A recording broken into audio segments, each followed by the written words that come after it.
high 5th round pick for Brian Burns, which is the exact thing that they traded for Leonard Williams in season per source. Then they're gonna extend Brian Burns, signing him to a 5-year deal for $150 million with $87.5 million guaranteed. So let's break this down, man. I know if you are a Carolina Panthers fan, it's not a happy day for you, particularly because, like I said before, those 2 first-round picks would have done wonders for you guys right now. It could have potentially saved you guys if you traded Brian Burns in the middle of the 2022 season. And it's a cautionary tale that general managers need to pay attention to. You rarely get trade opportunities that include 2 first-round picks and a 2nd-round pick. I'm still in disbelief that the Carolina Panthers turned that down. But in this case, you really don't have much of a choice. This is a team that has no assets. They don't have a 1st-round pick this year, and they need to build around Bryce Young in a hurry. So a 2nd-round pick goes a far way in doing that, and there's no point in keeping Brian Burns with all those things considered. The Carolina Panthers are a huge mess that need to be cleaned up right now, and this is the first step in cleaning up that mess. The fact that they didn't trade Brian Burns 2 years ago was one of many incompetent moves that the previous Carolina Panthers general manager made. Like Joe Person said via Diana Rossini, a 2nd and a 5th for Brian Burns 16 months after the Panthers turned down 2 firsts and a 2nd from the Rams for their Pro Bowl edge rusher. Now, enough on hating on the Carolina Panthers, because I don't need to rub additional salt in the wound, but from the New York Giants perspective, I think this is a wonderful move for you guys. You guys lock up a premier edge rusher in the NFL for 5 years, and you're pairing him with Dexter Lawrence and Kayvon Thibodeau, giving you one of the most feared pass rushes in the entire NFC East. Now, of course, losing Xavier McKinney stings, but the New York Giants are on their way to building a pretty solid defense. At the very minimum, their pass rush. Of course, there are questions on the offensive side of the ball. Of course, there are questions with the DBs. Of course, there are questions with the wide receiver, and, well, I would say there's questions about your halfback, but I believe that question was answered once they decided to sign Devin Singletary. But in this case, I give the New York Giants an A+ for this deal. I give the Carolina Panthers an F. And to be honest, if you're a longtime viewer of this channel, you know that I rarely give out Fs. You really have to work your ass off to get an F from me. And the reason why the Panthers get an F is because they could have potentially put themselves in a position where they could have rebuilt their team very, very quickly. But instead, they held on to Brian Burns for 16 additional months, and instead of getting 2 first-round picks and a 2nd, which we would have all memed the LA Rams for mercilessly, you now get a 2nd and a 5th. Now, this isn't the current general manager's fault. The F isn't on him. The F is on the previous regime. Honestly, Dan Morgan is doing everything he possibly can with the absolute mess that he's inherited, and I can't really blame him for making this move, because the Panthers are so desperate for some assets to start building around Bryce Young that they have no choice but to make this move. But Scott Fitterer, man, you really screwed over the Carolina Panthers. Let me know what you guys think in the comment section down below. Aside from that, I'm your boy Mike. I'm dropping our mic until our next upload.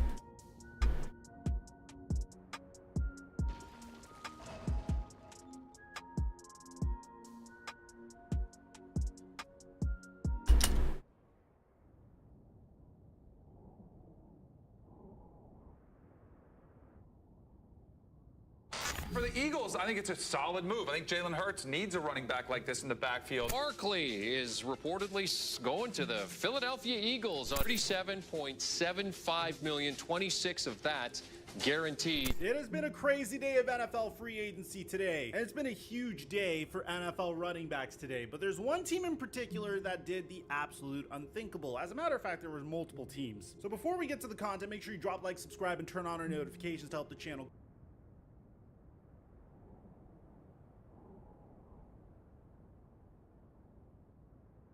I want to show you what the inside of a human knee looks like. So you are looking at the anterior side of the knee, which makes this the kneecap or the patella. And what I can do is I can flip that down and I can then move it like this. Now, as I'm moving it into the position called extension and flexion of the knee. But if you look closely, you're going to see there are ligaments inside of there. This is your lung, and this is a bullet, and you've been shot in your chest. First, do not try to vacuum the bullet wound to suck the blood out. And don't stick a straw in there and blow, hoping to reinflate the collapsed lung. That's not how that works. The hole in your chest acts like a second nose. It sucks in a ton of air, and this air pressure makes your lungs collapse. And you can't breathe if you have a collapsed lung. Here's how to fix it. Wipe the blood off the chest, then tape down a piece of plastic on all 4 sides. This prevents air from getting sucked in. Then turn them over and check for an exit wound and tape a piece of plastic if there is on all 4 sides. Then give them oxygen and get to the hospital. Note, in the past, it was recommended to only tape 3 sides and leave one open so air could escape, but this is found to be ineffective, so just tape all 4 sides of the piece of plastic. Make sure you cover the wound with something flexible and non-porous. It's a dangerous world out there, but it's okay, because I'm your survival daddy. Follow Top 5 most picked agents by Radiance in episode 8. In 5th place, we got Omen. Omen's probably the most fun controller, and they allow for an aggressive and supportive playstyle, making him a very common pick in high elo. 4th place, we got Sova. Since we're currently in a Cypher meta, the shock darts are able to counter Cypher's tripwires very easily, and the drone and dart are also great for information. In 3rd place, we got Raze. She's got the ability to not only entry into sites with their satchels, but she's also got a boombot for info and a nade that can stop an entire push or do tons of damage. And that's not even talking about her ultimate, which is a literal rocket. In 2nd place, we got Reyna. Since most people in rank don't care for team play, her kit allows you to take multiple aim duels in a round, heal yourself, and dismiss away if you're playing a one and done angle. In 1st place, we got Jet, who's been the most played agent in Radiant for 3 years now. No. Never take it off until the last minute. It reflects light. Let's practice now. It's the best way to learn. Who should I hit? Whoever. I'll be with you in a second, all right? Give me a few minutes. Thank you. Thanks a lot. You guys in the suit's getting lost. I want to see you, all right? Is everyone in position? This has to look natural. No women, no kids, right? Right. Jogger in the yellow and orange? Okay. Don't take your eyes off him. Breathe easy. Watch his movement. Pretend you're running with him. Take a deep breath. Hold it. Now. I'm all right. I'm fine. I'm fine. One shot, not bad, huh? Can we try with real bullets now? Not today. Let's back up. A few reasons why you want to keep a pencil. Let me show you something. What happens when 2 artists accidentally write the exact same song? So Dua Lipa just dropped her brand new song, Training Season. And fans have noticed that it sounds eerily similar to another song. So the chorus of Training Season follows this specific melody.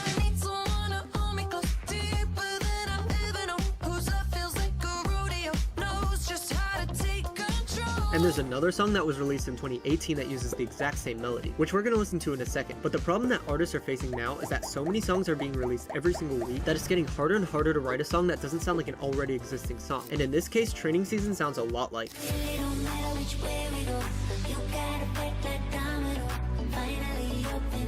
But wait, it gets even crazier, because Tokyo Nights actually sounds a lot like another song that was released all the way back in 2011.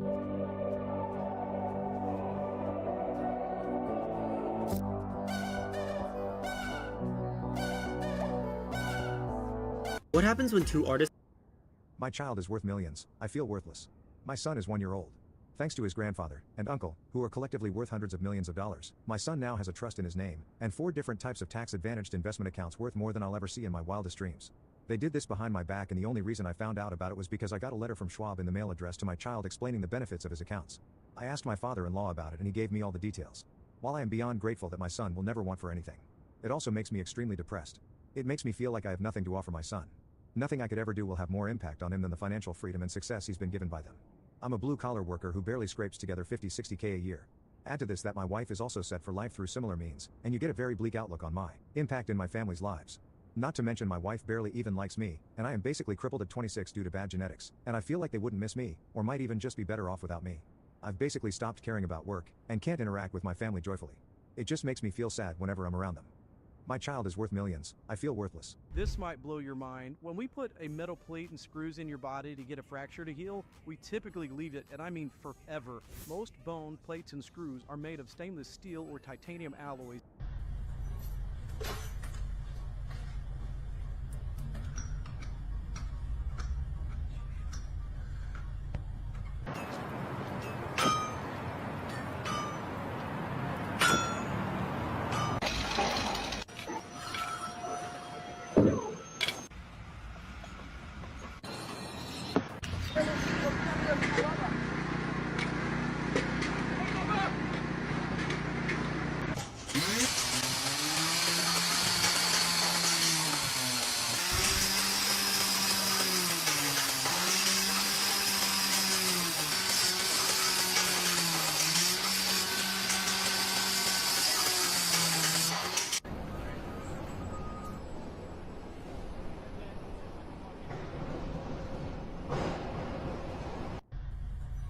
3 insane things you can actually bring through TSA. Number 1, you can bring full-size liquids onto a plane as long as they're frozen solid. You're telling me this is... Wow, that is frozen. See, now, if you don't mind, Hold on, I'm not done testing. Oh, please don't. Okay, frozen. Great, I'm just gonna... Whoa, what is this? It's a live lobster, duh. And what do you think you're doing with this? Nothing I can't do per TSA guidelines. Number 2, most airlines will allow live lobsters through security checks, but TSA will check to make sure it's in a clear, spill-proof container. Okay, it's real. Get it off. Ow! Double check your airline before you bring your little Sebastian. Hold up. Care to explain this? It's a microwave. And what makes you think... Buddy, based on number 1 and number 2, what do you think number 3 is going to be? And you're going to say it's allowed? Number 3, for some reason, the TSA allows full-size microwaves through TSA checkpoints. Not so fast. If you could put it in its own tray for me, that'd be great. Oh yeah, of course. Lobster, anyone? 3 insane things.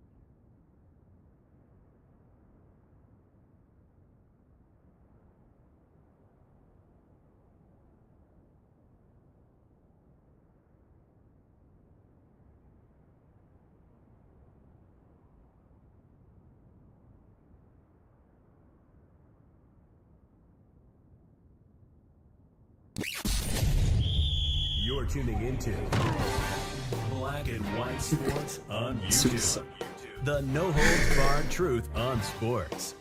The main event starts now. All right, Black and White Sports. Well, this is the news that a lot of people on this channel have been waiting for outside of Baker Mayfield, which is, of course, now a done deal with, well, it will be at the start of the league year Wednesday at 4 p.m. New York time.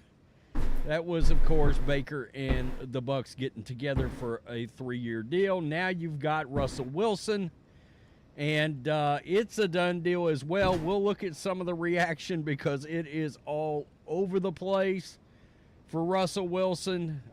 This is Adam Schefter right here, 9-time Pro Bowler, former Super Bowl champ. Russell Wilson plans to sign with the Pittsburgh Steelers. Per league sources, Wilson will sign a team-friendly 1-year deal in which the Broncos wind up paying $38 million of his salary while Wilson wears the black and yellow. And, of course, Florio dropped an article about it. What does that really look like? It'll be a 1-year deal at $1.21 million. In case you're wondering what you're getting, well, you're getting 66% completions, 3,000 yards, almost 3,100 yards, 26 TDs, 8 interceptions. You're getting around 300. I think he put up 341 rushing yards, 3 TDs. So you're getting 29 TDs. The big issue here is, number 1, Russell's only won 11 games the last 3 years combined. And number 2, you know, Jerry Jeudy got traded over the weekend. Well, when that happened, some videos started coming out. Former Broncos cornerback Chris Harris destroyed Russell Wilson, called him basically trash. And, of course, Jerry Jeudy got shipped out of town, people talking about he couldn't catch. And then videos started coming out of wide-open routes that Russell wasn't throwing the ball to Jerry Jeudy on. And I said that was why Sean Payton was getting rid of him, is because he was pulling the ball down and running while he had wide-open wide receivers. That was the problem. Sean Payton was furious over that because his offense was running and it was working, but it was not being run the way it was made to run. So let's get this little reaction. FanDuel, let's ride. Russell, there he is. Of course, the big wild card in this is Kenny Pickett. Supposedly, this is still a competition. I don't think it will be. Of course, Kenny Pickett's got small hands by NFL standards, NFL quarterback standards. And, of course, there we are right there. Kenny Pickett being mad with his tiny hands. Yeah. There he is right there. That's crazy. Getting ready to get cooked by Lamar and Burrow. Wow. Russ went from the worst value to the best value at quarterback in like a week. That's right. That's right. No doubt. No doubt. Steelers Nation, let's ride. This guy's riding right off the side of a cliff. At least you're in a hell of a nice car. I mean, let's be real. They going to have Kenny Pickett to Russell Wilson. These women are having a mid-off. Yeah. Wow. Okay. That's unbelievable. Kenny Pickett right now crying his eyes out from the news that he's hearing about Russell Wilson coming in the building. That's crazy. One of the most valuable QB deals you'll ever see. Yep. This brings the Steelers from 9-8 to 9-8. Oh, God. Steelers Nation, let's ride. That's, yeah. That's some crying. Yep. That's crazy. Get ready to compete with Watson for QB3 in the division. I can't stand Chris Cuomo, but I got to admit, him laughing like this is kind of funny. It's kind of funny. Yeah, someone check in. Can somebody check on George Pickens? We need a George Pickens welfare check right now. There's already videos emerging of Antonio Brown storming off the field with the Buccaneers against the Jets with no shirt on, having to deal with Russell Wilson. That's interesting. It's crazy. Incredible move. The Steelers went from having the worst QB in the division to having the worst QB in the division. Yikes. Yikes. The man is double dipping with some pay and is a significant upgrade from Kenny Pickett. Steelers fans are hoping to see something of an improvement on the offensive side of the ball. As a Broncos fan, enjoy, laugh out loud. 9-8, let's ride. Fire. Kenny Pickett, you are a Minnesota Viking. Oh, man. Man, the most mid thing ever would have been if Mac Jones went to the Vikings and then Kenny Pickett went to the Vikings, and they could, like, just have a Hell in a Cell cage match for who the most midline quarterback would ever be that don't have cannon arms. Good move for the Steelers. Kenny Pickett clearly wasn't the answer. Yeah, this guy wants to smoke weed with Adam Schefter. I'm not sure why. Nah, Russell, I ain't paying you $38 million. Broncos are paying your salary. That's what the Broncos think of you. They're paying you $38 million to play against them. That's a very interesting comment, because at the end of the day, that's what just happened here. I mean, the Broncos literally said, we will pay you $38 million to get out of our building. Yikes. That's yikes. Yeah, good for Russ. Interested to see how this works out. Steelers Nation, let's ride. Rest in peace.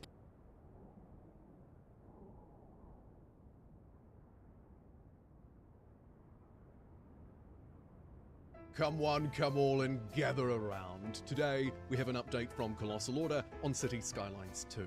Not just any old random one, but finally, a most anticipated update on modding and further progress in the game.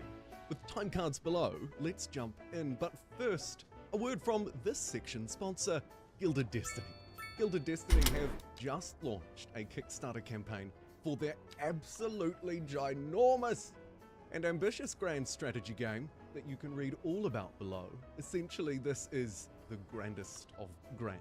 A world with over 1 million different tiles and lots of different decisions. Political intrigue, trade, technology, modding even awaits. So why not? Check it out on Steam. Give them a wish list. It's a great support. And of course, check out that limited time Kickstarter campaign below. Thank you, Aquila Interactive, for sponsoring that section of the video. Now let's talk Cities 2. And as you gather around, I have to start this by saying, I believe, unfortunately, whatever they had cooking last week, whatever prevented them from providing a Word of the Week update, we believed it might have been this week's one, is frankly underbaked. I don't think this was left in the oven long enough. Ultimately, though, I'll let you be the judge. So, let's take a look. They open by talking about the editor, and they kind of express a focus on creators or creativity. They say, today we're talking about modding support. The editor has been in the works, and they've shared some versions with a closed group, a few select modders for feedback. They say they're fortunate to have that group. People are eager to try experimental solutions and certainly voice their opinions on them, and gathering that feedback helps to improve the tool, as you might expect. They ended by saying that they were surprised by modders in Cities in Motion and Cities Skylines first, and that basically they've stopped trying to guess what people might want to do or achieve and instead decided to focus on directly asking those who are creating how they can support their efforts. At face value, of course, this is all perfectly fine, a reasonable introduction. Next, they share some slightly more specific detail on the kind of credentials of their collaboration. They say collaboration with the closed group has been going on behind the scenes for months now. Together, they've put a lot of effort into the beta version of modding tools. They can't wait to share them. They believe that modding is a pivotal part of the experience with City Skylines, and they want to encourage everyone to be as creative as they can. Okay, all still sounding reasonably fine, but still lacking the kind of concrete update that I think we might expect. Next, they talk a little bit about how they'd like to, in my opinion, kind of front-load the assets, front-load this thing with stuff. This alternatively could be a nice way to spin the situation where they've landed. Nonetheless, they say that as they're preparing for the public release with support for code modding and the map editor, Paradox is running a broader early access for modders and creators chosen from the sign-up that we've talked about on this channel. There was a Google Doc Drive thing or something that you could sign up to earlier this year. This gives creators the early opportunity to give direct feedback on using Paradox mods. That's the platform where mods will officially be distributed. Alongside that, they'll also get access to the new modding toolchain and the map editor. They say they're looking forward to seeing feedback and having the first code mods, maps, and save games uploaded to the platform and ready for us as that platform goes live. This is all to support the quest, they say, of making sure we have a robust start when the tools are released. And this is a good opportunity to test Paradox mods as well. They conclude by saying that they'll be sharing more information on each part. That's Paradox mods, the platform, code modding, and map editing later on, so you'll know what to expect. Making those parts individual, sharing more information on each part, I wonder if this means there'll be many of these kinds of introductions as we move forward, instead of them being targeted specifically when they're releasing a patch. We'll have to wait and see on that one. Moving on to the penultimate paragraph, and frankly the meatiest one of today's update. Arguably the only part that really addresses the status of modding, rather than their, say, philosophy or approach toward it. They say, quote, "I would like to emphasize again that there is still a lot of work still to be done." It's a double still. Asset editing is not in a shape or form to be used as is.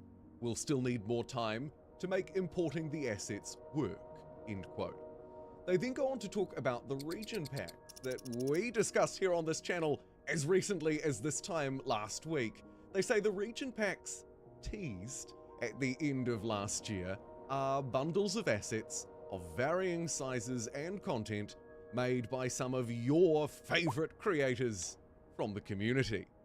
These assets rely on us finalizing the asset editor to a point where we're happy that the import pipeline and saving will be in a future-proof state. This is an ongoing effort, alongside improving the code modding and map editing based on the feedback we receive from the early access and eventually from all of you.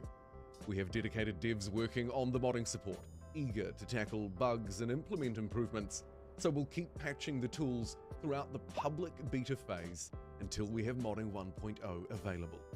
Naturally, the work will continue even past that as we receive more feedback and suggestions from you. And then, just to quickly tidy off what we've got here before arguably I might provide something more useful, they round out this update by saying that creators and modders of City Skylines brought so much cool, innovative content, they can't wait to see what will come up with in 2. They also acknowledge the existence of mods already, granted in sort of a third-party, somewhat informal, but in my experience, fairly well-working state. They say, quote, there are already some exciting mods and beautiful maps out there. Yes, we see you. And it will be very exciting to see what you create with the added support, end quote. The question, though, about that added support that wasn't answered in this update that's been cooking for 2 weeks was actually when, right? I mean, there's a lot of perhaps good discussion here. At the very least, there's a lot of discussion, but no real emphasis on specifics. If I were to summarize what I've just read really quickly, the quick and dirty here is, we love to see what you create. We want to enable you to create as best as you can by working with you directly to figure out how this works and what kind of supports you might need. We've got a few different groups going, we're testing it out, working on Paradox mods as well, our proper platform. And once all of this stuff comes together, the map editor, modding support, then yeah, we'll start rolling it out to all of you and you can all give feedback.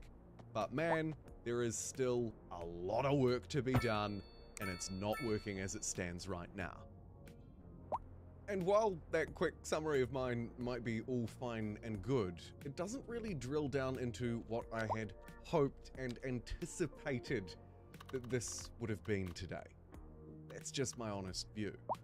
But there are a few things that I want to leave you with, a few important things. The first thing to remember is that they've said many times that the console version won't be releasing without a slightly stripped down but still existing kind of modding, editing, code editing, minus that part, suite. Some kind of extra creative tools. Those tools will release with the console version. Therefore, the console version is probably not coming anytime soon.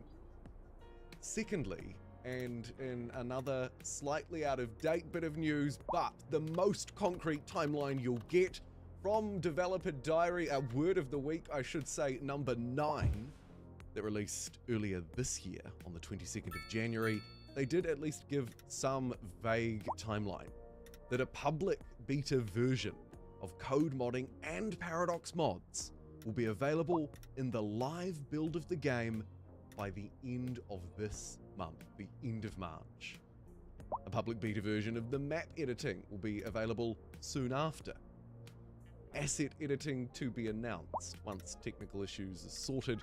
And finally, they'll continue to work on modding support, get it out of beta during the Finnish fall, which is of course not necessarily a sort of a universally understood way of describing time. That is fall in the northern hemisphere, alternatively known as autumn if you're more sophisticated, and of course for those of us in the southern hemisphere that would be our spring. Ultimately, it's probably sometime around October-ish, broadly speaking, and perhaps coincidentally around 1 year after Cities Skylines 2 first released. Ultimately though, and using history, recent history as my guide, my level of confidence is low that this timeline will be met. Not only because of it's now, a few months old, but also because it wasn't reintroduced today, and today would have been the perfect time to do that. And that, my friends, is all of the concrete information that I can give you, because that is, as far as I'm aware, all that we have.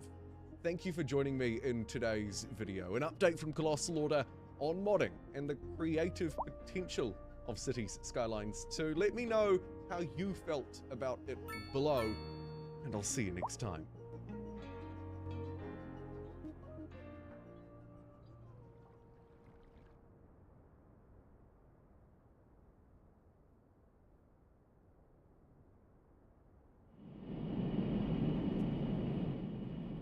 Hello everybody and welcome back to City Skylines 2 with me, Biffa, here in Kettlebridge. And today we're going to be working on the area over here on our main island where we can see our skyline has been nicely growing up. There were a lot of comments on the last video now that we've started to use the land value mod to help with our high rent issues. A lot of people were saying, well, look at all these little houses you've got down here. right next to all of these high-rise buildings, and I think that is something that we need to change. Imagine living down here in this teeny tiny house, and you look out your window and you've got that right in front of you. So that's what we're going to be doing, and hopefully while we're working on this, we're going to need a lot more transportation and things in there as well. But hopefully while we're working on this, we can unlock some more of our signature buildings. So we do have a Duclidia, I'm assuming, apartments that we're going to be placing down here. Malari Palace as well. We've got these ones here. They need level 5 EU high density housing, a lot of those. So hopefully we'll be able to get those unlocked. We could always switch over to the North American as well, but we'll see how that goes. And then basically the only sort of other things we need to get unlocked. Oh, we've got a lot of commercial. That's all low density. Some high density commercial. Okay. And then offices as well. So with a bit of a mix and a match with all of those, hopefully we'll be able to get the transition from our high density here down to a smaller. I mean, I do want to keep this low density all around here. We're not going to be getting rid of all of that. So I think the first thing on board that we need to do is to get rid of a load of this low density. So yeah, okay, that's what it looks like at the moment. With the snap of the fingers, it's going to look like this. And just before we do that, a word from our sponsor, Instant Gaming. If you like saving money on games, Instant Gaming have fantastic deals on right now. Please use my affiliate link. You can see it on screen and it's in the pinned comment below. This link can be used for Steam, PlayStation or Xbox games too, with amazing deals. Maybe you want to pick up Cities Skylines 2 at some excellent prices, or you've got a DLC or a content pack that you missed from Cities Skylines 1. You can check those all out on here as well at great deals. Thank you for your support of my channel. Enjoy the gaming deals and let's get back to the video. And there we go. This area is all now completely empty. We've got a bit of lower commercial zoning over here. I'll keep that for now. And we were at almost 108,000. So that really hasn't lost us a huge amount of people. Let's just clear up some of these other little bits here as well. Also, I think I mentioned in the last episode how I've increased the size of my cursor, which hopefully will help you guys to be able to see better in the video. I've just noticed in the recording, it makes no difference at all. It's larger on my screen, but on your screen, it really isn't. So apologies about that, but that's the way it is. I'm just thinking that connects down to here, connects to there. I don't want that to become a through street like this one probably will do, although that only goes to the coast. So actually, yeah, I think that'll be okay. These are low rent houses that are in here, so I'm not too concerned about those. So the tallest building probably, here we go, pretty obvious, is these here. High density offices. Let's get some in here. And I don't want to go super tall. I did actually want to go bigger than that. Although that's not taking in the whole size. Ah, probably because the land dips down.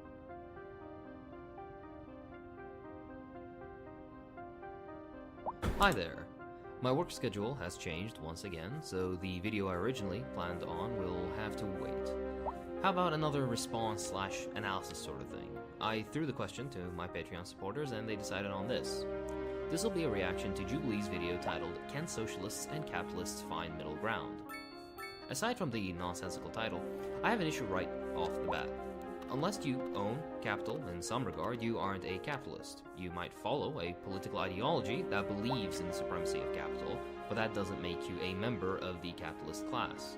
All it makes you, in fact, is a bootlicker, really. You'll quickly see that this conversation is actually really poor, and I personally think this is better used as an example of how not to talk to liberals than anything else. Regardless, let's take a look. We actually aren't looking for a middle ground with capitalism. We're not looking for a lighter, gentler oppression, exploitation, racism. We are seeking revolution. I'm glad someone already has some sense. He's right. There is no middle ground between socialism and capitalism. Any compromise with capitalism only benefits capitalism. Socialists, in essence, demand the dismantling of capitalism.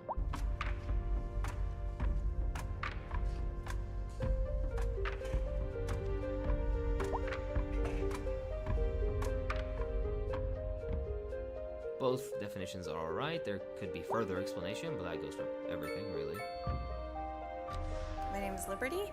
I'm studying psychology at UCLA. I'm 20 years old. I'm Sean. I'm 24 years old, and I am in the Socialist Party. My name's Mimi.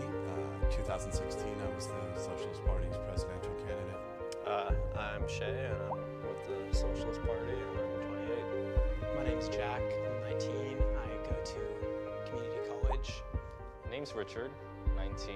I go to Cal State Long Beach as a chemistry major with a music minor. Notice how there are no capitalists there. Only those that, for whatever reason, consider capitalism, the system predicated on infinite growth on a finite planet, a superior alternative. Humans are inherently selfish.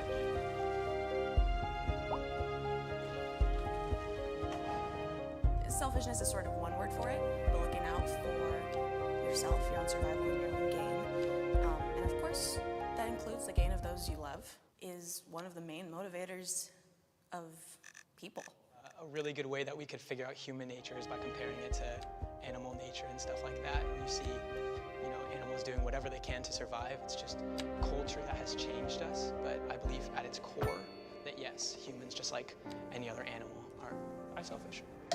Despite the fact that not only civilization, but practically most higher order animals have predicated their existence on extensive cooperation, humanity being foremost. The question itself is flawed. You're shaped by your material conditions. In one instance, you can be extremely selfish, in others, you can be quite selfless. The seed for every consideration is within a human being. What determines your attitude, fundamentally, is the condition you find yourself in. Those that own capital naturally reject a system that advocates for the collective ownership of it. Those that own no capital naturally are drawn to that very system. Now, the question of people who are still for capitalism despite owning no capital leads into a conversation of hegemony and other lovely Gramscian concepts, but that can wait for another day. Capitalism, a system built upon personal gain at the expense of others, naturally encultures a sort of selfishness. I think it isn't controversial to say that, in a finite world, in an increasingly precarious situation, it's better to advocate for mutual cooperation and gain, rather than a strict me attitude at the expense of others, society, and the environment. I mean, I think even if you spend any time in a social democracy, let's say you go to Norway and you spend time there where the people see the collective good as tied into their own personal well-being. I think we have so many examples like that, societies working collectively toward a greater good. The thing about the Nordic countries, in my opinion, is, well, since they're very, very ethnically homogenous, they all have very, very similar culture. I knew this would happen. You shouldn't be bringing a conversation about socialism to the Scandinavian social democracies. Firstly, because they aren't socialist. Secondly, because their existence is a relic of geopolitical jockeying against the Soviet Union and non-revolutionary political trends of the Second Internationale. And thirdly, because social democracy is a broken system. Capitalists will always, and I mean always, defund, repeal, replace, and destroy any and every public institution if it means profit. From Greece to Britain and everywhere else, public programs are moved back and defunded because reforms do not work. Luxembourg solved this question over a century ago in her landmark work, Reform or Revolution. I recommend you check it out if you haven't already. As a second point, though, does the ethnically homogenous line strike anyone else as strangely racist? Firstly, a lot of immigrants exist in those countries, first and second generation too, unlike in the US, where a large percentage of immigrants are multi-generational and assimilated. It almost seems like a learned talking point of a watered-down dog whistle about blacks and Hispanics being too rowdy to share or something. It's unsavory. I think competition brings out the best in people.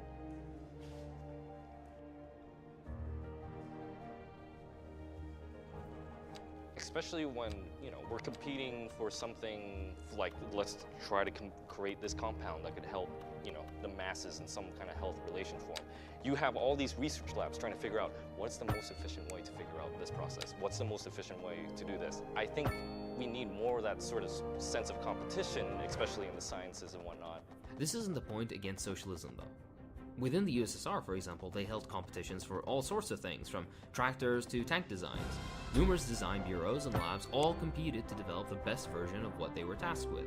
That's why the first man in space was Soviet, from a country that just 3 decades before was the most backward in Europe, that turned itself into the second largest economic, scientific, and military superpower in the face of Nazi destruction, multilateral invasion, constant sabotage, diplomatic isolation, and international vilification.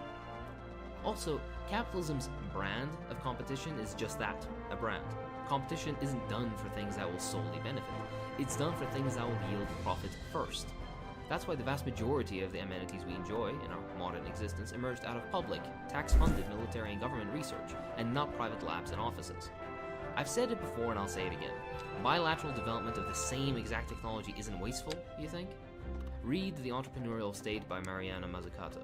You know, we frequently hear about the evils of monopolies. It's because, you know, when you control an entire market, why even bother being better at anything? You've got no competition, you've got nothing to strive for, and no one can choose anything else. In competition, the end goal is, of course, a winner. That's what people always seem to forget. You can't hate monopolies when the very system you support has an inbuilt tendency to create massive monopolies. Try this for yourself. Think of any industry, literally anything. Look at how many producers that commodity existed in, say, the 1950s or the 1970s, and compare it to now. 9 times out of 10, it's a lot fewer, with the largest of which having bought out quite a few of the smaller ones. Even in countries that have laws against that sort of thing, but that's interfering in the market, tisk tisk, you'll have 2 or 3 companies that decide to conveniently not compete with each other through either backroom deals or even flagrant public declaration. Phone contract companies, pharmaceuticals, industrial producers of military equipment, the media, the list goes on and on. Today, everyone has the opportunity for success.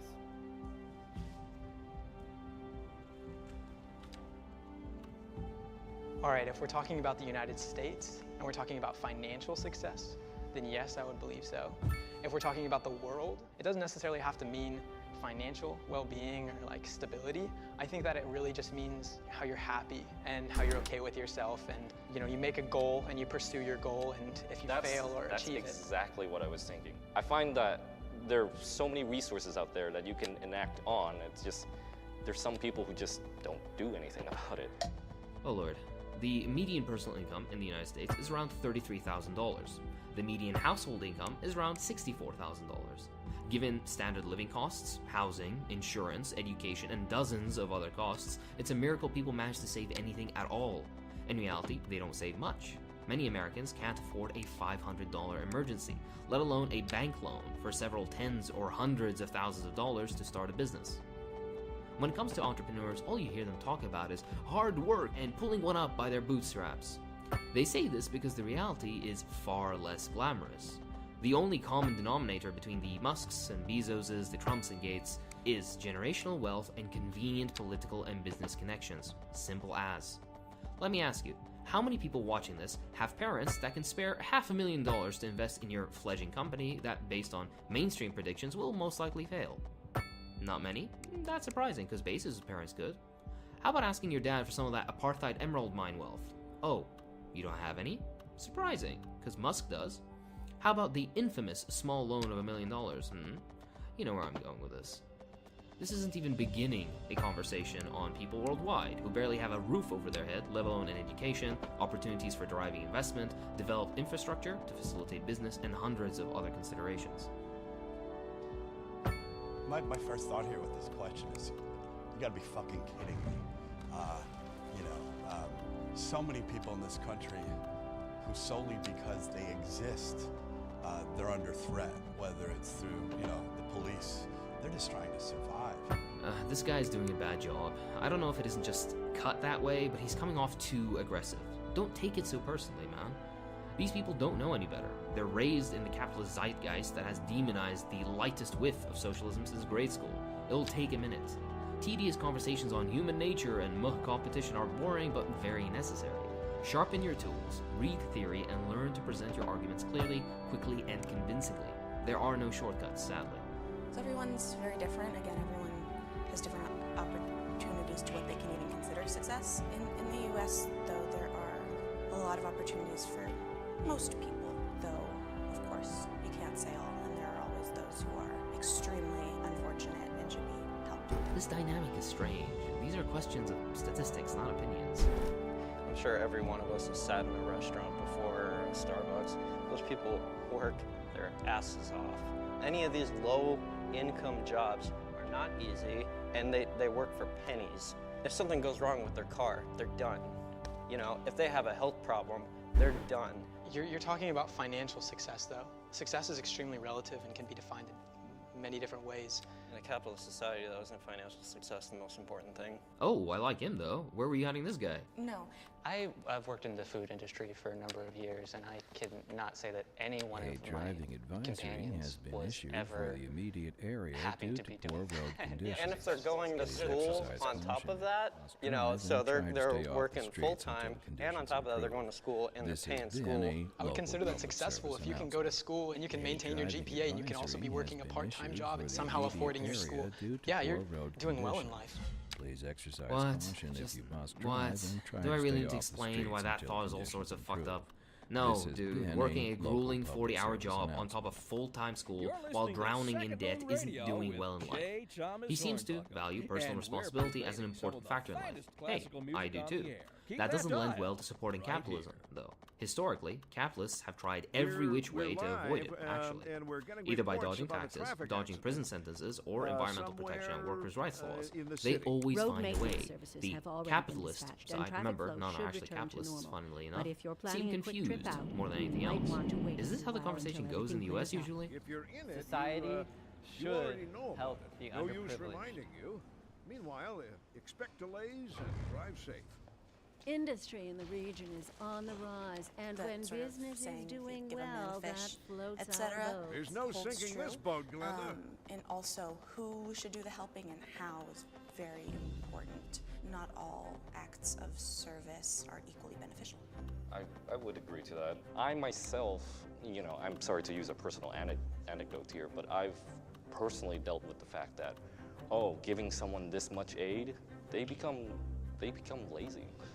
My father is an alcoholic, so since due to an injury in his leg, he gets SSI. And what ends up happening is he receives enough SSI to the point where he's not motivated to do anything else beyond just going home, drinking a beer or something like that. And I think, yes, people should help people, especially if they're underprivileged or they need the resources to push them. But to what end? That's the fine line. But your personal anecdote only covers the small demographic of the alcoholic. Most of the people that Every example you guys have brought up has been specifically about people who are particularly poor, when most of the country is middle class and up. Well, that's not a fact, but that you would focus on this in a city, one, that gives more than half of its budget to the police, in a country that just passed a military bill, a spending bill, that's almost $1 trillion. That money goes to defense contractors. Government paying for things is not capitalism. Alright, a lot to unpack. First, yes, a personal anecdote doesn't cover the whole spectrum. A lot of people simply feel alienated, and that's a big issue. Mental illness has been on a steady rise, and that isn't a coincidence. Not only this, but the welfare leads to laziness line has been disproven time and time again. As for the woman's claim that most of the US is middle class, well, another bit of hegemonic nonsense. Middle class mythology is just that, mythology. The American middle class is disappearing, fast. That is if you believe it ever really existed. For the vast majority of Hispanics, blacks, natives, and other minorities, it never did. Real incomes have been stagnant even for white middle-class families, and haven't gone up since the late 70s. Finally, her point about the government paying for things isn't capitalism. I wonder if she'd extend that to all the tax subsidies companies like Tesla and Amazon, etc. get. Pack it up, boys, we've reached communism. Look, it isn't socialism either, but fundamentally, the state is a mechanism of class rule. Under capitalism, we live under a dictatorship of the bourgeoisie, and the military and police are but the violent arms of the capitalist state to enforce its will and what will yield it profits, both at home and abroad. Police exist to protect capital at home, and the military exists to protect, and even secure, capital abroad. But we're in a capitalist system. Where the government pays huge amounts of money for the things you're talking. Yeah, I'm not in favor of those things. How about instead of spending the money on the military, how about putting those back into basic needs? Healthcare, education, housing. I agree. The government taking our taxpayer dollars and funneling it into... They're paying for things that the military explicitly says that they don't need. That's not... Capitalism is about prices and transparency and choices. And the government takes our money and buys it because they decide. Capitalism working. That is not... That might be what you call capitalism, but when I come here saying I'm a capitalist, I'm not saying I'm in favor of that. Well, you're just wrong, then. First of all, you're not a capitalist unless you own capital. If you don't, you're just advocating for a system that does you no good. Secondly, it's an inbuilt function of modern capitalism. Monopolies, imperialism through force, or the loan, the violent suppression of workers' movements, and so much more is the natural mode that capitalism in its modern form operates. The other guy she's talking with is a little too hot-headed and is arguing at a slightly higher level, in my opinion. He needs to calm down and explain what he's saying clearly. I'm sure you could have a good discussion with him, with people more familiar with these conversations, but a bunch of college students with no formal study of theory need a little more patience and a lot more care. I don't think he was a good pick, in my opinion. Profit and ethics are opposing motives. So I think at its core to profit, you have to exploit. And again, there is nothing ethical about exploitation. Yeah, I mean, I can't think it. I'm really having trouble thinking of a situation where someone could profit off of something without exploitation being in the mix, and I'm running out of ideas. If you're running a business and you're the one up top, you would obviously walk away with more money if you pay your employees a little bit less. I think that profit and ethics can be intertwined when seen with the corporate social responsibility module. When they treat their employees better, they give them more benefits, they raise their wages, and in turn it motivates the workers to work harder. See, this is what happens when people don't read theory. You can't have social responsibility under capitalism. If you do, you'll be outcompeted in the market. Those who are most ruthless, who suppress wages the most, who extend the workday the longest, who find cheaper sources of materials and faster methods of production, damned be the toll on the environment and the workers, those are the ones that win. That's why jobs are shipped overseas. That's why, for example, car companies will lie about the emissions of their cars. Also, again, the guy is operating at a high level of discourse. To many, exploitation means the colloquial term, the action or fact of treating someone unfairly in order to benefit from their work. The Marxist definition, on the other hand, is the extraction of surplus value from workers. A fundamental difference, and one that requires explaining, which he doesn't do. Maybe he did, but it was cut out. Who knows? But again, when discussing with people yourselves, take more time, explain everything, and be empathetic and kind. Arrogance, butting heads, and frivolously throwing out terms won't get you far. Treating your employees better than shit is not necessarily ethical. Like, raising the quality does not mean that you've raised it to a sufficient standard of treatment. Because if you're paying someone less than a living wage, that is unethical. A solid point. All I'm saying is, it is to some degree more ethical and can be seen as more ethical to be beating competition by raising the wages of your employees and giving them better benefits. You don't beat competition that way, you lose out to it that way. Also, one must be paid slightly less than they are making in worth for a company for it to be worth it to hire them at all. You see, they fundamentally understand the basics. You just need to place the framework. At this point, an excellent segue can be made to discussions of capitalism's intrinsic faults. Move away from moralist arguments and discuss things that are universal. The falling rate of profit, capitalism's inherent crises of overproduction, resulting in boom and bust cycles and the active destruction of commodities for recovery, how the very system is predicated on infinite growth on a planet with finite resources, on and on. Talk about the irrationality of it all. If you can't pay your employee the minimum amount of money that they need in order to live, you have no business being in business.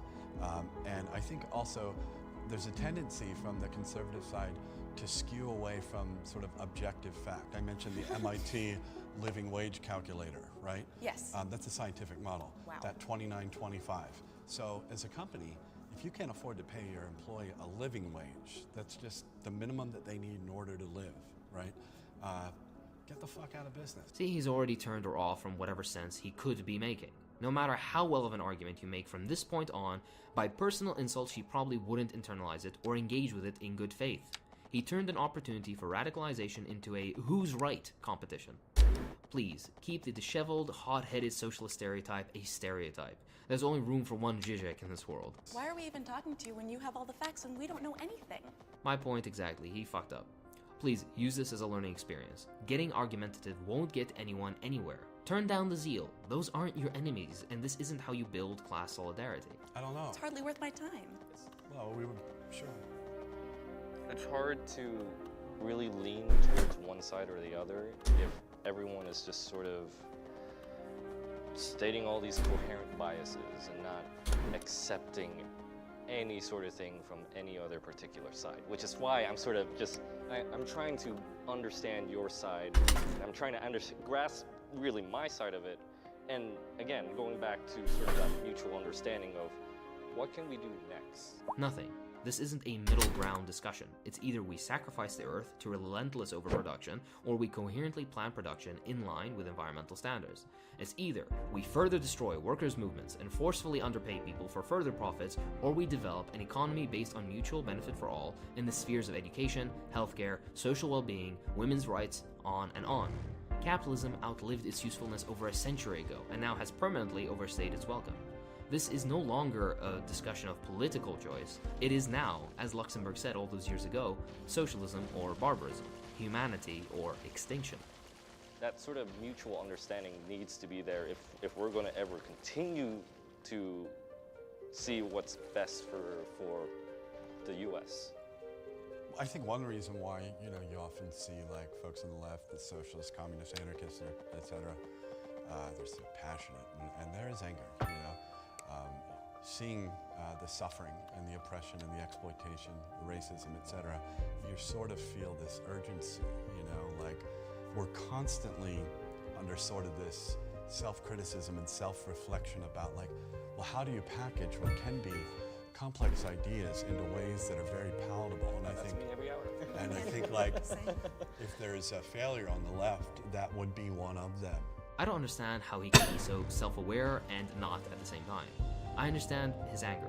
I'm a recipient of imperialism myself, both military and through the IMF loan. But at the same time, we need to know how to properly discuss with people. Be smart, have good points, and pick your battles. Some people you can be unrelenting with. The propagandists and shamans of the system. If you see Dennis Prager on the street, go all out, why not? But when it comes to everyday people, learn to modulate and discuss in the best manner. Despite that we definitely disagree on pretty much everything, it's good to note the real common ground here is we as like millennials and Gen Z and stuff, we're actually like talking about this, like whether we were able to convince the other side of anything or not, at least we give a shit about it, This is stuff that we need to talk about, this is stuff that we need to be aware of, especially given our leaders, so. This guy was my favorite. Excellent work, really. You don't convince people in one conversation, but enough discussions with educated arguments presented with empathy really do win people over.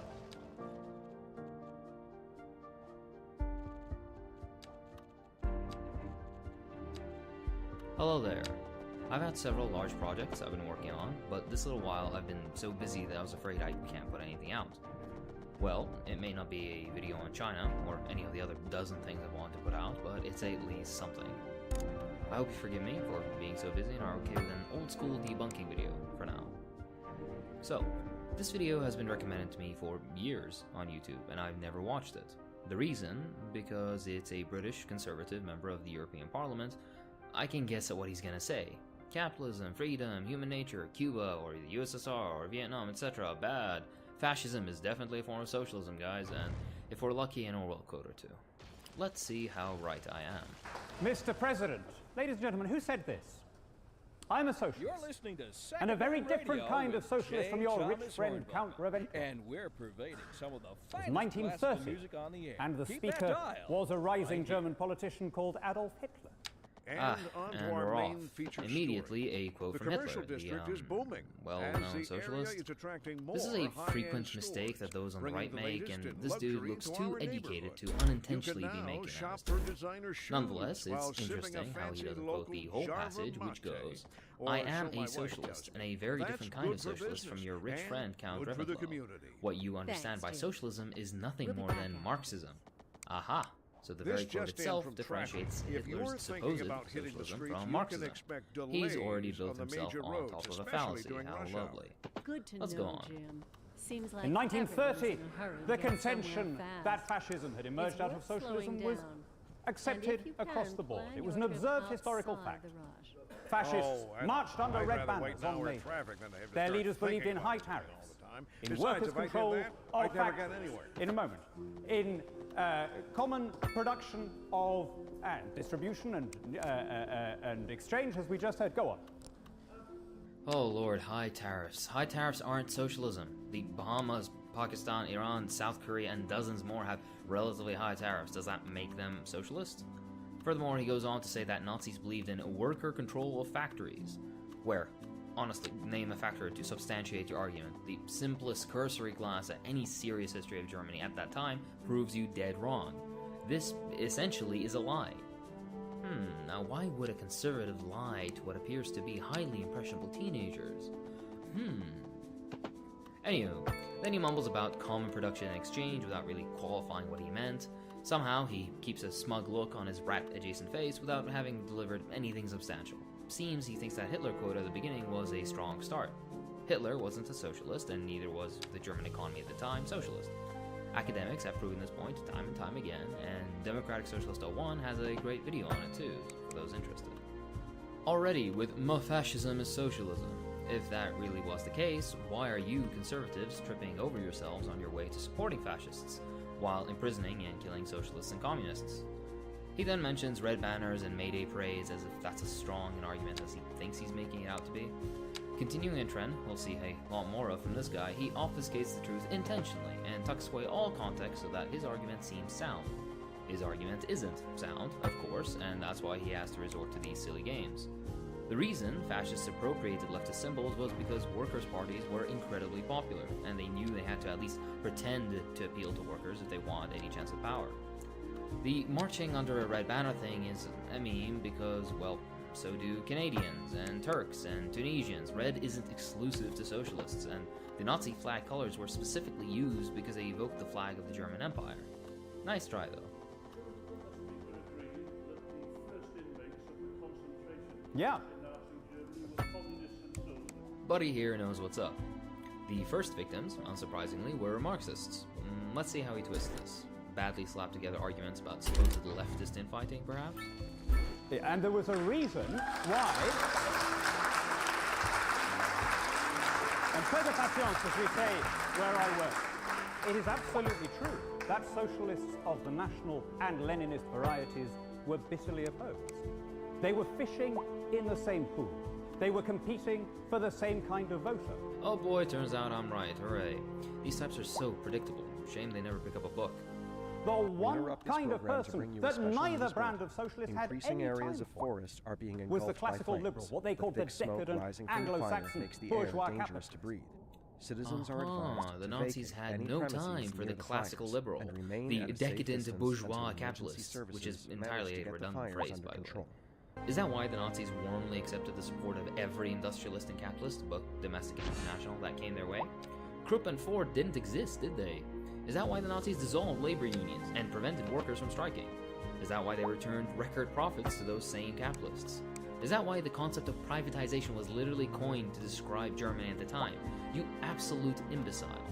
You want to know why they ignored them? Because they were already on the same side. Hard to ignore someone sitting at the same table as you. Why? Because theirs was an ideology that elevated coercion over freedom. Because theirs was an ideology that elevated coercion over freedom. Because capitalism never does that, right? Slaves just consented to work on cotton plantations. And the Native Americans just consented to being genocided off the face of the earth because liberal capitalism is all rainbows and sunshine. Children working away making sneakers for cents on the hour in Bangladesh are in no way coerced, right? This is the poverty of liberalism and the conservative mindset. The idea that coercion can only be at the end of a gun. They never consider economic coercion, which is the grease that keeps capitalism rolling along. Now, why do I begin with this Godwin's Law high-stake opening? Two reasons. First of all, as a corrective to the self-righteousness that we've already started hearing, where people who claim to be socialists then start claiming credit for everything from the extension of the franchise to the extension of universal education.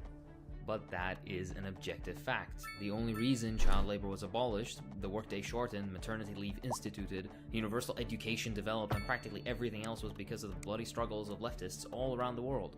Hell, the only reason European social democracy became a thing was because there was this massive power, the Soviet Union, right next door that provided free, high-quality education at all levels, full employment, full women's rights, housing, comprehensive and free healthcare, and so much more.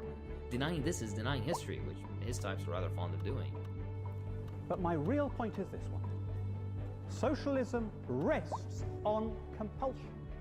Its defining ethic is not equality, but coercion. This bullshit again. That point remains to be proven, but you assume capitalism doesn't? Teachers in the US working 3 jobs in order to not starve are not coerced in any way? This is just bullshit at this point. Socialism and capitalism are matrices. They are economic systems within which people can be generous or greedy. They can be selfish or altruistic. Human nature comes whether from our genes or from our makeup. It isn't something that's created by an economic system. The human nature nonsense. I'll paraphrase the answer Guevara gave in an interview once. You say it's human nature. A child gets 1 toy, wants 2. He gets 2 toys and gets 4. This is human nature. What of the empathy you feel for the starving and the downtrodden? That is human nature too, no? Aside from his complete lack of a scientific understanding of people's motivations, it is proven beyond doubt that human beings have been shaped by their material conditions, both in the long term and in the short. Nature too. Kropotkin even wrote a book about it. We lived in communal and cooperative setups for hundreds of thousands of years, developing a natural human inclination for some importance on the group rather than just the individual. Secondly, the situations you are in life can shape you in various ways and affect your actions too. A thief who stole some bread wasn't born a thief. They did it out of necessity. Similarly, your sad attacks on socialism are in defense of the system that you and the class you support upholds. Everything has its roots in the material conditions that surround it. But what's unique about socialism is the readiness of the state to deploy coercive force. Do I really need to comment on this? What's going on in the US right now with literal unmarked vans picking up people on the street, black site prisons, imprisonments without charge? Do I really need to tell this dude to read the new Jim Crow? As for historically, how fucking blind do you have to be to not see how every single capitalist state has unleashed the most horrific forms of state repression in defense of profits? Thatcher in Britain, the US bombing of its own citizens in Philadelphia in 1985, the murder of Fred Hampton, the massacre of countless hundreds of thousands in Indonesia for just the suspicion of being communists, Pinochet's reign of terror. I can go on and on. Read The Triumph of Evil by Austin Murphy to get a glimpse of how kindly capitalist states deal with opposition. Now, we've evolved a great vocabulary to describe this. We talk about things like asking people to pay a bit more tax, right? See what happens if they choose not to. Behind all that polite sounding, asking them to pay their share, to contribute, is the threat of prison. Not for the rich, though. Curious how that is. Also, again, this guy doesn't know what socialism is. Why don't any of them know what socialism is? A little more tax, please, isn't fucking socialism. Just read a book, please. The idea that, as we just heard from Katie, that those of us on this side are in favor of dog-eat-dog. If by dog-eat-dog you mean the desire for material improvement, that is a fundamental in human nature under all systems. You had it under the communist regimes, you had it under feudal regimes. But what is unique about capitalism is that it harnessed that ambition to a socially useful end. He's badly delivering the argument, capitalism causes innovation, you dumb commies. Tell that to parallel development of the same exact technology by 2 competing firms, causing twice as much wasted resources, manpower, and everything else. Capitalism also innovated the beautiful concept of planned obsolescence, where things should break before the natural end of its usefulness so that people go out and buy more. Or say it even to the pharmaceutical companies that would rather make acne cream instead of malaria medication because one is profitable and one is not. Under every other system devised by human intelligence, a group of people sat on top, and the way to get rich was to suck up to those in power, whether they were kings or bishops or commissars. Whoa, he's a bootlicker supreme. Literally talking about sucking something or other to do with those in power. Hey, we don't king shame here, so you do you. Just don't pretend it's profound political theory. Also, again, socialism isn't some group at the top having power either. Isn't it painful to be wrong all the time? We, uniquely in this country, and we then exported it, came up with a system where you satisfied your ambition by serving the rest of your fellow citizens under the law. Oh yes, by dumping toxic waste products into rivers and generating massive amounts of harmful contaminants into the environment, and developing sneaky advertising mechanisms to lie to people and nip at their insecurities so you could get another sale or two. And colonialism and imperialism, systematically impoverishing already poor countries through predatory loans and then forced restructuring and austerity measures, and the military invasion and occupation of sovereign nations in order to forcefully extract resources and get access to markets when other methods failed in doing so, and coup after coup after coup of democratically elected leaders that don't agree with NATO foreign policy. By the way, he said we came up with and then exported this supposedly great system. Who exactly? The British Empire? Ah, yes, the glorious British Empire that ravished and raped half the planet, leaving destruction and death wherever it went. My own country was occupied by the British, and the Brits, being the jolly people they are, gassed ethnic minorities and interfered in our politics, as you do, until we finally kicked them out. Kindly, fuck you and fuck your shitty empire. Read Shashi Tharoor's book, Inglorious Empire, and how great this empire truly was. We channel that desire for self-improvement in a socially productive way. And that's why socialist countries are not just less wealthy than capitalist ones, but less free. Wrong on both accounts. For equal levels of economic development, socialist countries on all categories manage to provide a higher quality of life to their citizens than in equivalent capitalist countries. But you're not honest, are you? So you compare Cuba, a small island nation that has been embargoed for the past 6 decades, to the largest economic power humanity has seen, the US. Or you compare Vietnam to France, or the DPRK to Britain, and on and on. I made a video going into detail about how socialism provides a better quality of life. It's linked down in the description. Go check it out. As for freedom, well, freedom needs to be defined. In capitalist countries, people aren't free from starvation, homelessness, ignorance from lack of education, and on and on. Real, tangible things, not abstract freedoms that mean little more than low taxes and preferential treatment for massive multinational companies to people like you. That's the categorical difference between East Germany and West Germany. The categorical difference between East and West Germany was that West Germany had money poured into it for its entire existence to promote this better image facade. It was 3 times larger than the East, had faced far less destruction in the war, amongst other very questionable things like immediate rearmament and the rehabilitation of thousands of Nazi functionaries, many of which went on to become part of the West German government, NATO, and many other quote-unquote free institutions. The discussion on East Germany is so thoroughly poisoned because those who are against it are never honest enough to present the full context. If you'd like that, read the book Stasi State or Socialist Paradise by Bruni de la Motte and John Green. Between North Korea and South Korea. Again, being disingenuous. The differences have concrete reasons that he conveniently doesn't mention. He doesn't mention how the South had US money poured into it too, nor does he mention that for the first 3 decades of the separated countries, the DPRK had a higher level of economic development than the South. He also doesn't mention how more munitions and bombs were dropped on the DPRK than all of Europe during World War II, destroying all, and I mean all, of the DPRK's industrial capacity, as well as rendering the vast majority of arable land essentially poisoned and unable to grow anything. Or after the illegal dissolution of the USSR, the DPRK lost their largest trading partner, and with it a lot of their ability to not only grow, but also get certain necessary goods that couldn't immediately be produced in the DPRK. Add on top of that the non-stop sanctions that have plagued the DPRK for 30 years, which are intentionally put in place in order to impoverish the country. This is the hypocrisy of capitalism. A country is developing in a way we don't like, and is doing fairly well actually. Let's diplomatically isolate them and restrict trade with them to such a point they can't even import pencil or antibiotics. And on top of that, let's sanction them endlessly, constantly threaten them with military invasion or nuclear destruction, internationally vilify them, and try our very best to make life as hard as possible for the citizens of that country.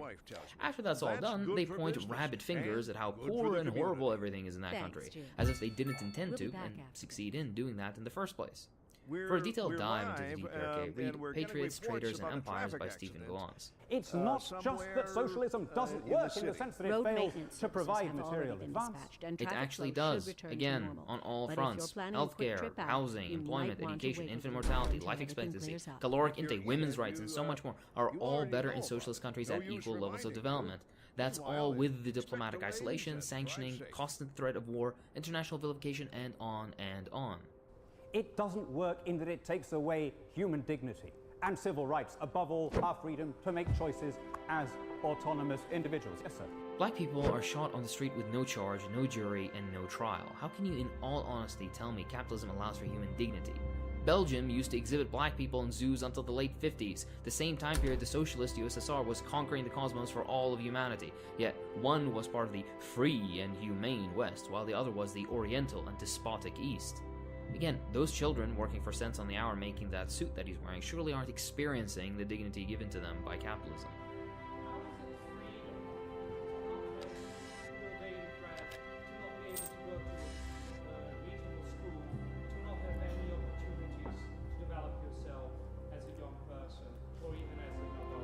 Well,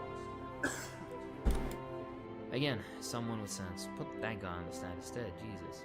sure. I mean, let's leave aside whether you mean positive or negative freedom. If you want those opportunities, if you want decent schools, if you want a rise in living standards, would you go to North Korea or South Korea? Moving the goalposts, how nice. First, it was capitalism provides freedom. Then it degenerated into positive and negative freedoms. Which is it then, Then he continues to rehash the stupid nonsense about comparing countries at wildly different economic levels and saying, do you want to go to the one that's richer or poorer? As if that argument isn't missing about 3 tons of nuance. By the way, education in the DPRK is actually pretty good, and so is healthcare, in spite of the destructive desires of capitalist powers like the US trying to crush it at every turn. The World Health Organization even praised their healthcare system as a model for developing countries, along with Cuba's. Karl Marx, who of course invented the thing, let's not gloss over that fact. Karl Marx thought that as time went by, it would become more liberal, that he could take the constraints off, that people wouldn't need to be told what to do. And like every other prediction that Karl Marx made, that was the opposite of the truth. You know, it's extraordinary.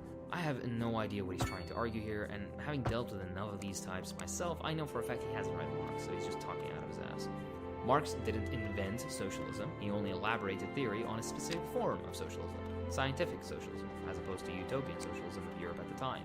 Engels wrote a book on it, too. Check it out. Similarly, many indigenous societies and historic thinkers also had conceptions that could be termed socialist, from East Asia to North Africa. He needs to provide evidence for where Marx supposedly thought that things would get more liberal as time went on. The thing is, though, he wouldn't, because he's pulling this point out of his ass. Marxists uniquely claim that theirs is a scientific rather than a political doctrine. They claim that their truths are empirical. They're not just opinions. And yet every single forecast that Marx made, Marx thought if you took the constraints off, people wouldn't need to be told what to do. And conveniently, you expect yourself to be amongst those that do the telling, I suppose. His point about every prediction of Marx being wrong is not only absolutely bullshit, but also betrays a strange, almost religious pattern of thinking with this dude. Marx wasn't a prophet. He scientifically analyzed the development of capitalism and described how it worked. Many of the results of that analysis have proven to be true, for example, the falling rate of profit, while others not as much. For example, revolutions have predominantly erupted in semi-agrarian nations, rather than highly industrialized core countries. The Marx was wrong argument usually bundles together into a set of a dozen or so statements that are all equally incorrect, but for some reason are repeated ad nauseum. An interesting work that deals with these arguments, for example, the Marxism is the utopian one, or that Marxism is deterministic, is outdated, etc., is Terry Eagleton's book titled Why Marx Was Right. Give it a read. Conveniently, though, this guy doesn't mention any of the things that Marx got wrong. He did get things wrong, and our friend here claims everything he predicted was wrong, but doesn't give any examples. Maybe he can't actually list any because he has never read Marx like every other right-wing hack? that there would be more and more unemployment under capitalism, that there'd be a smaller group of oligarchs and a larger group of proletarians. Every single one of them turned out to be the opposite of the truth. Oh lord, there isn't high unemployment, you say. The EU has 30 million unemployed. Turkey has over 10 million unemployed. The United States has tens of millions unemployed. Hell, my own country has a youth unemployment rate of over 25%, and those are just the official statistics. Independent researchers have shown how the US and many other countries consistently lie about their unemployment rate through clever math tricks that lower a number without actually improving the situation of the people of the US or anywhere else. His second point. There isn't a small amount of owners and the vast mass of humanity with nothing? Did he conveniently forget that 6 people own more than half of mankind?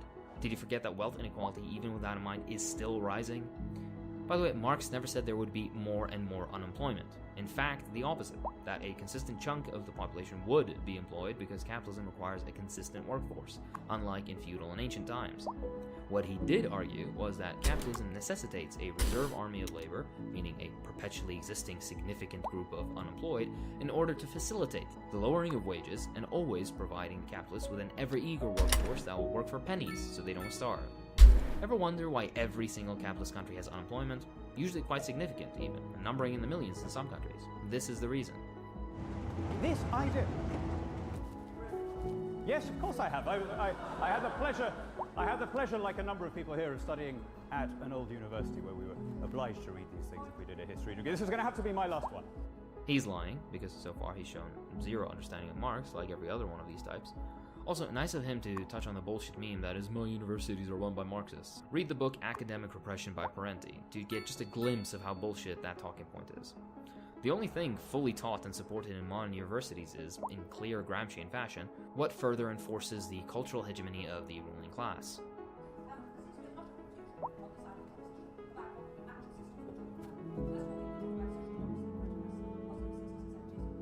Alright, so I fast forward through this bit, but basically what happened here is that this woman mentioned that he confuses numerous definitions of the left: social democracy, socialism, communism, even non-socialist ideologies like fascism, the right-wing shit. You know, the usual brainworms these types suffer from. He fumbles and ignores it, essentially. Thank you. I want to tackle this idea because it runs through the debate that somehow on this side we are more materialistic, greedier, less humane, that we have less by way of fellow feeling and sympathy than those on the other side. Except, it is the truth.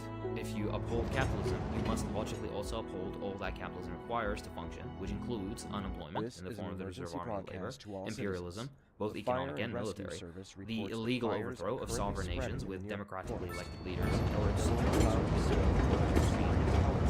environmental destruction in pursuit of more and more profits, wealth inequality in magnitudes that would make the pharaohs blush, the forceful extraction of surplus value from workers, which is the core source of profit, unequal exchange and trade, which I made a video on, and on and on. I made several videos on the inbuilt negatives of capitalism before.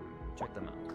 If you contrast socialist and capitalist economies, you see precious little evidence of that. But for what it's worth, I am a conservative politician. I spend a lot of my time with libertarians, conservatives, and free marketers of every stripe.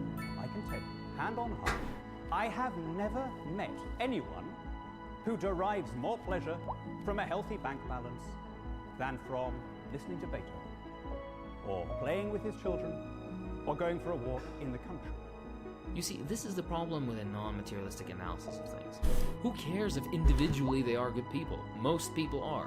The logic of the system they uphold, though, no matter how well-intentioned and big-hearted as they may be, requires them to do a certain set of things lest they lose their privilege, power, or wealth. A capitalist who raises his workers' wages and shortens their working hours will end up with less profits. Less profits means less money and resources to reinvest into the circuit of capital, meaning less development or advertising or whatever else, which will end up always in the same result. They will lose to a far more fierce and shrewd businessman who will repress wages as low as they can go, extend the workday as long as they can possibly get away with it, circumvent every law and regulation through either bribe or flagrant dismissal of the nation's justice system, and in the end be rewarded for this behavior with record profits.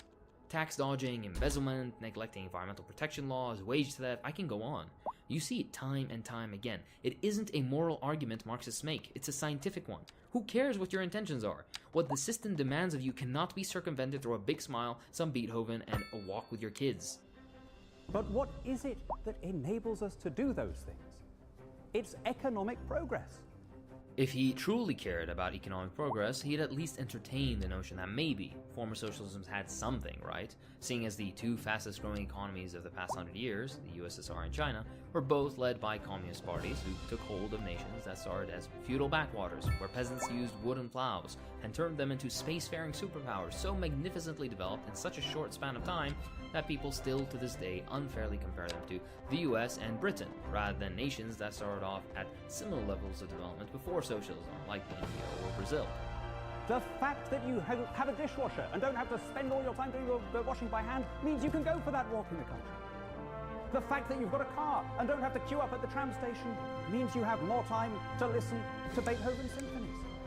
These things aren't exclusive to an economic system, and interestingly, it was socialists that were interested in safe, reliable, and affordable public transportation, not capitalists. That's why the US has no public transport infrastructure of any kind, while China has built more rail and train tracks than the US and EU combined. Similarly, for all former socialist countries as well. The fact that you don't have to spend 6 weeks working just to feed your children means you can spend the weekend playing with them. Again, the reduction of the working day was a communist policy that people had to die for in order to get. It wasn't capitalism that granted it, quite the opposite actually. When capitalists were forced to shorten the working day, they exported misery abroad, so now children in Thailand and the Philippines have to slave away for 14 hours a day instead, all for the sake of profit. Capitalism doesn't make humane conditions. It results in incentives for the ruling class to break laws, fund death squads, bribe politicians, overthrow governments, all in order to maintain the lack of humanity at home for higher profits, or at least, if all else fails, export this misery abroad, again, for higher profits. The book Killing Hope by William Blum covers this topic beautifully. And where did those economic advances come from? From the system that unlocked the inventiveness of a creative people, that tapped into the unlimited potential of human innovation, and that raised our species to a standard of living that a couple of generations ago would have been unimaginable. Nothing more than a shitty capitalism equals innovation, socialism no innovation argument that debunks itself before you can even finish the sentence. Like I mentioned earlier, completely redundant parallel development of the same technology by 2 or more firms is logical, is it? Wasting billions on advertising is innovation. Planned obsolescence is progress. How about the fact that barely 6% of the world population have university degrees, and possibly some of the greatest minds of humanity have been lost to the cotton plantation, the tea farm, or to all the stressors of systemic poverty that is built into capitalism? I made a video detailing how incorrect this argument is, and you can check that out if you're more interested. It was socialism that advocated for universal, free, and high-quality education, and managed to do it in Europe and elsewhere, but not in the capitalist paradise that is the US. Unlocking human potential and human creativity. The Soviet Union's dedication to high-quality education is the only reason the US even began to take education, particularly of women, seriously. If your idea of unlocking human potential is slaving away at an insurance company or a bank trying to convince the elderly and infirm to take predatory loans and insane premiums, well, that says it all, doesn't it? Now that has happened for about 1 billion people in the world. Those of us who can afford the cars, those of us who can afford the dishwashers. There are 6 billion people, I'm sorry, I haven't got any more time. There are 6 billion people who cannot afford the cars and the dishwashers. But they will. They will as free exchange and specialization and comparative advantage run their course, raising people to a higher and higher standard of living. The vast majority of poverty alleviation and rise in the standards of living has occurred in the Communist Party-led People's Republic of China, not some quasi-liberal austerity-structured market economy like Greece, Portugal, or Senegal. Whatever you consider China's system to be, this dude isn't advocating for that, but is advocating for the usual neoliberal nonsense that they all do, the same thing that academic study after academic study have proven to not be true. Market liberalization, economic restructuring, and everything the IMF and World Bank recommended to poor third world countries has only further underdeveloped these countries, not improved them. The non-Marxist economist Ha Jun Chang has published book after book on this topic, of which I'll highlight particularly 2. Kicking Away the Ladder, Development Strategy and Historical Perspectives, and Bad Samaritans, The Guilty Secret of Rich Nations and the Threat to Global Prosperity. Check those 2 out. Not only this, but based on the evidence, socialist countries at equal levels of development with capitalist examples have at every turn and every metric provided a higher quality of life. I again refer you to my video titled Socialism Gives a Better Quality of Life. While sipping a fancy I should probably remake that video sometime. But no, he continues to admit all nuance and outright lie by comparing poor third world sanctioned countries like Cuba, Vietnam, and Burkina Faso to highly developed colonial powers like France, Britain, and the US. If capitalism were truly superior, they wouldn't need to keep lying like this. Unless we go down the road of Cuba or Zimbabwe or any other socialist country, because this motion is that it doesn't work. Here he goes again, providing absolutely no context as to why these countries are poor in the first place. But no, actually informing his audience that, Cuba is relatively poor, but a big reason is a 60-year-long economic blockade by the world's largest industrial and military power might blunt his point somewhat. Also again with the disingenuous comparisons. A far more fair comparison would be Cuba and Haiti, not Cuba and the United States. Sadly, again, that would blunt his shitty points even more, and he has so few of them to go around, so what can you do? He finishes off with claiming socialism doesn't work when it objectively did work for millions upon millions of people, providing education, housing, healthcare, and so much, while dealing with constant sabotage, international vilification, economic warfare, and military aggression, and everything else you can imagine. Also defeating fascism, that's a pretty big one. Don't make the mistake of judging socialism as a textbook theory, but judging capitalism by its necessarily imperfect outcomes. Judge like with like. In the real world, you find me a functioning socialist country that has delivered more than a free market alternative. I yet again refer you to the study mentioned earlier, Capitalism, Socialism, and the Physical Quality of Life by Sarah Seto and Waitskin, that shows that at every single instance, at equal levels of development, socialism provides a higher quality of life. If you don't feel like reading, then I refer you back to the video I made on socialism and quality of life.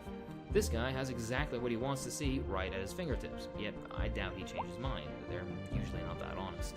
What was it that Richard Overton argued for in his Arrow Against All Tyrants? Self-ownership. He began by saying, I own my mind, I own my body, and if I am free to trade the products of my own labor, then, without the intervention of prelates or princes, then I will be fulfilled and happy. These were proto-libertarians. What about owning your workplace collectively, with all other workers? You libertarian types always love to talk about ownership and freedom, but suddenly get squeamish at the idea of workers running their own workplaces. I wonder why. He finishes off with some crap praise of the British Empire, which, I mean, praising slavery and the systematic invasion and occupation of any and every piece of land, along with the subjugation of the indigenous population, seems to be just the sort of thing this guy's into. I've talked enough, I've recommended enough books, and frankly this nonsense gave me a headache. Why are they never creative with their criticisms? I'll finish this video off with a quote from Lenin. Mr. Tugin, you can substitute Mr. Hanan here if you'd like, repeats the old trick of the reactionaries. First to misinterpret socialism by making it out to be an absurdity, and then to triumphantly refute the absurdity. The puzzled reader may ask, how could a learned liberal professor have forgotten these elementary axioms familiar to anybody who has read any exposition of the views of socialism? The answer is simple. The personal qualities of present-day professors are such that we may find among them even exceptionally stupid people like Tugin.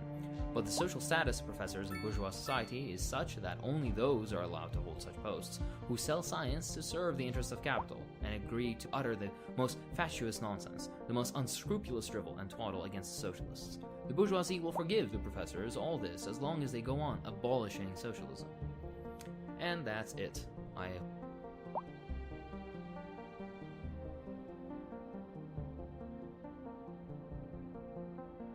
Kinds of things. Just like actually asking the question of like, what is this emptiness? What's the particle content in the universe in every cubic centimeter of the universe?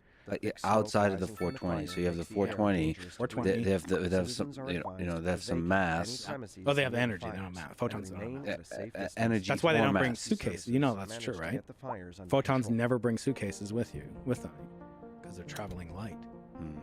See, I don't even get a laugh out of you. That's corny dad joke.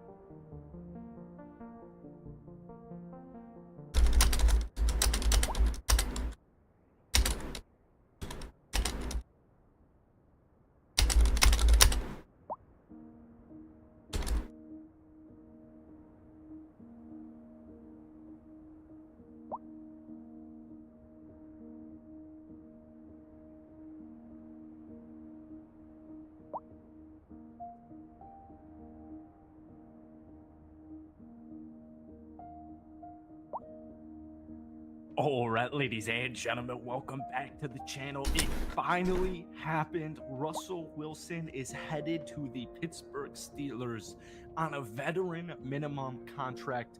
Folks, you just got him for free. The Pittsburgh Steelers just got their quarterback for the short term here. He is going to elevate your team. He is going to bring in veteran leadership to your offense and your entire squad. He is going to be more efficient. He is going to be more effective. He is going to be more productive. At the end of the day, and I'm sorry to the hometown hero in KP, Kenny Pickett, with 13 touchdowns and 13 interceptions in like 14 career wins, it wasn't good enough. And now Russell Wilson comes here to Pittsburgh with the lowest of expectations. Guys, here's a crazy stat. The Pittsburgh Steelers in the last 2 years, they have 25 passing touchdowns. The Pittsburgh Steelers offense, 25 passing touchdowns in the last 2 seasons. Russell Wilson, you cannot convince me this was a bad signing. Russell Wilson last year, 26 passing touchdowns. All right, I get it. It's not crazy. It's not flashy. He's not Patrick Mahomes. He's not Josh Allen. He's not Jalen Hurts or whatever. But he is the best quarterback on the roster right now as it stands. And I assume Mason Rudolph, unfortunately, will not be back now. And I actually just saw a report that Kenny Pickett won't even, probably won't even have a chance to win the starting job. We talked about this last week on the channel. If Russell Wilson signs with the Pittsburgh Steelers, he will be your quarterback one. No ifs, ands, or buts. I get it. You're the Pittsburgh Steelers. You want competition on all levels. That's what we heard Omar Khan said. This is what we heard the whole team say. But this is Russell Wilson, and it's not even close, all right? Welcome back to the channel. Before we get into it, if you guys wouldn't mind hitting that like button, hitting that sub button if you haven't already. We talk a ton of NFL content every day. We talk like Steelers videos 3 times a week. Thank you guys so much for watching. If we try to get this video to 250 likes, that would mean the world to me. Free agency begins technically in like 2 days.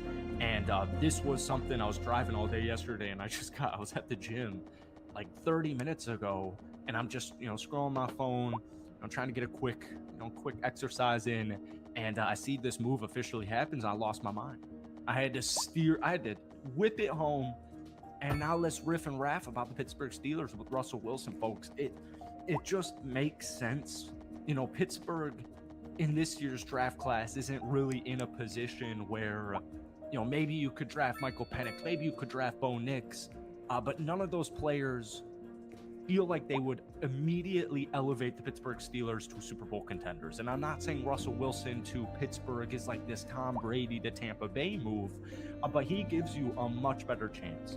And folks, I hate to rag on Kenny Pickett because, I've seen, now in the post-draft, now it's easy to go back and look at it and be like, why was he drafted in the first round? A lot of scouts had him as a late 3rd, early 4th round draft pick. They drafted Kenny Pickett to just kind of manage, right? To be the predecessor to Big Ben.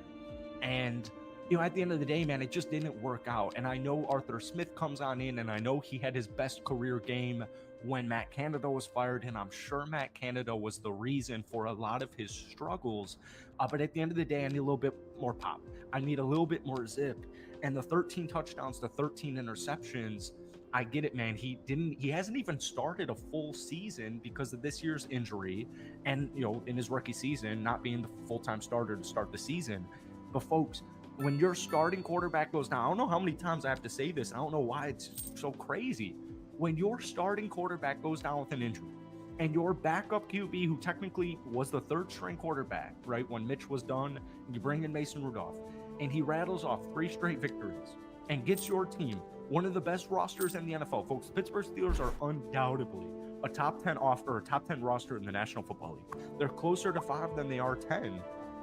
When your starting quarterback comes back healthy and your 3rd string guy got you into the playoffs, it should not be a question of who's starting the first playoff game. The Pittsburgh Steelers have not won a playoff game in 6 years. They've lost their last 6 playoff games, all right? It's just crazy to me that the 3rd string QB, and I could use the 2nd string, blah, blah, blah. Doesn't matter. It should not be a question. If 2 years ago, Patrick Mahomes gets injured for the last month of the season and, Chad Henne comes in here, wins 4 straight games, are you going with Henne? No, you're going with Patrick Mahomes. So for that reason especially, I'm done with the Kenny Pickett era. And it seems like Pittsburgh is as well. Now, he is a very trustworthy backup QB if Russell Wilson were to go down with an injury. But folks, Russ is going to be QB1, and it's not even going to be close. In a down season, Russell Wilson last year or 2 years ago with Nathaniel Hackett as the head coach in that disaster, let Russ cook. He's, stretching. He's working out in the plane on the way to, overseas, their London or Germany game. This is a completely different situation. I'm not paying Russell Wilson an arm and a leg to come play for my football team. I'm paying him practically nothing.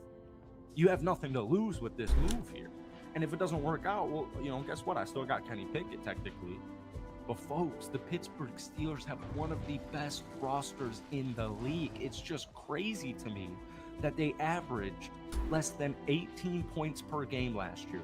They were the 4th worst scoring offense. They were the 5th worst passing offense. Matt Canada, no Matt Canada, doesn't matter to me. They went 10-7, and that defense carried the majority of the season. They won you football games, especially early on in the year. This team is a Super Bowl level roster. And when your quarterback only has 13 touchdowns to 13 interceptions in his 2 years, you gotta cut it loose, right? You just have to. So I love Russell Wilson to the Steelers. We've been talking about it for like weeks and weeks and weeks. And it's just, I hate making hypothetical clickbait videos like that. But I'm so glad that this happened, and it's something we've just been talking about for so long. Like, folks, it just wasn't working with Kenny. And so Russell Wilson on his down season, 16 touchdowns, that's more than Kenny had in 2 years, all right? So Russell Wilson, he's going to manage these games. You're going to get 3 to 4 big-time plays a game. We saw it last year with Denver. It ran so much smoother than 2 years ago with Nathaniel Hackett when Sean Payton, came on in as the official head coach. And I really like the fit of Russell Wilson with Arthur Smith, your new offensive coordinator. I've got Najee Harris, I've got Jalen Warren, I've got Pat Freiermuth, I've got Darnell Washington, I've got George Pickens, I've got Deontay Johnson, I've got an incoming slot wide receiver number 3, probably through the free agency and in the draft, whether it's like a guy like Curtis Samuel or Tyler Boyd and a draft pick. This offense is going to be more efficient. They're going to be more productive. They're going to put more points on the board. And they're going to give your team, this move gives your team an opportunity to win some playoff games and maybe make a run for it in the Super Bowl. Now, you still got to figure out the long-term quarterback. We'll deal with that when it comes. But folks, this is as good as it gets. You didn't trade a first-round pick and a second-round pick. You didn't hand this guy a 3-year, $150 million contract. You're getting him on a freaking steal. That's it from me. Hit that like button, hit that sub button for daily NFL videos. Most importantly, let me know your thoughts on Russell Wilson to the Pittsburgh. My keys. What? We're on the air? Sorry about that. It's nothing important. I just lost my keys. I'm sure they'll turn up. They're for the brown sedan. Said that if anyone finds them, please don't. What is up, Steelers Nation? Thank you so much for jumping on to another episode of All Steelers Talk. I'm Noah Strackbein, joined by my main man, Steven Thompson. Find us on youtube.com/All Steelers Talker. Subscribe anywhere you get your podcast. The Pittsburgh Steelers, I mean, they've made headlines for the last 8 hours. Sent everybody into the moon with the Russell Wilson signing. The Pittsburgh Steelers have a new quarterback. There are plenty of questions that come with it. We're going to dive into every single one of them. Is it Russ's job? Is Kenny Pickett the starter, the backup? Where is he viewed? Some insight of what sources have told All Steelers Talk about how the Pittsburgh Steelers went about pursuing Russell Wilson and what they told Kenny Pickett prior to a deal getting done. Plus, are they done hunting for quarterbacks? Not everybody agrees that they will be. Before we dive into everything, a quick call to action. As we've been saying, go subscribe to our other and our new YouTube channel, All Steelers Talk Clips. The link is in the comments below. Make sure to subscribe.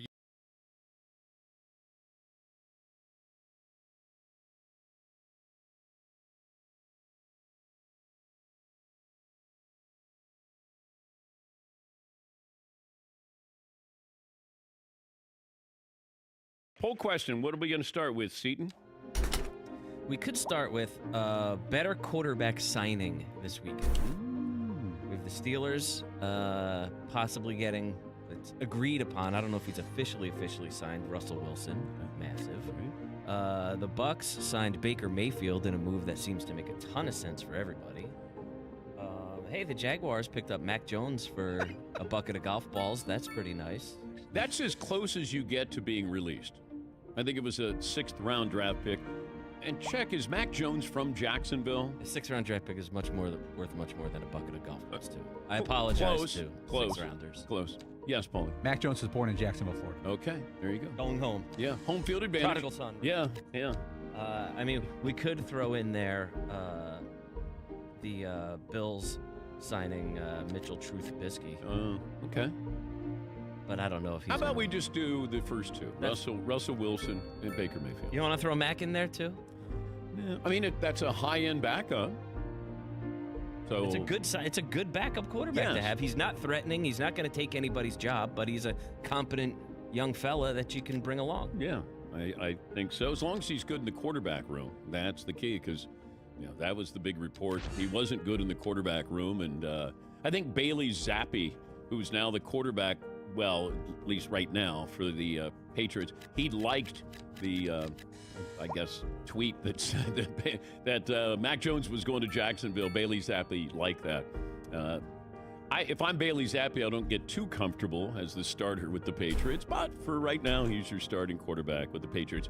They basically, Gerard Mayo, the Patriots' new head coach, said, how do I get rid of any remnants of Bill Belichick's team? I think he did a pretty good job so far. But now you got to go out and get a little star power there. Also, Russell Wilson going to the Steelers. I talked about this late last week where I thought that was the place where he could go and start, and he would play for a year under Mike Tomlin, where you're guaranteed the team is going to have a winning record.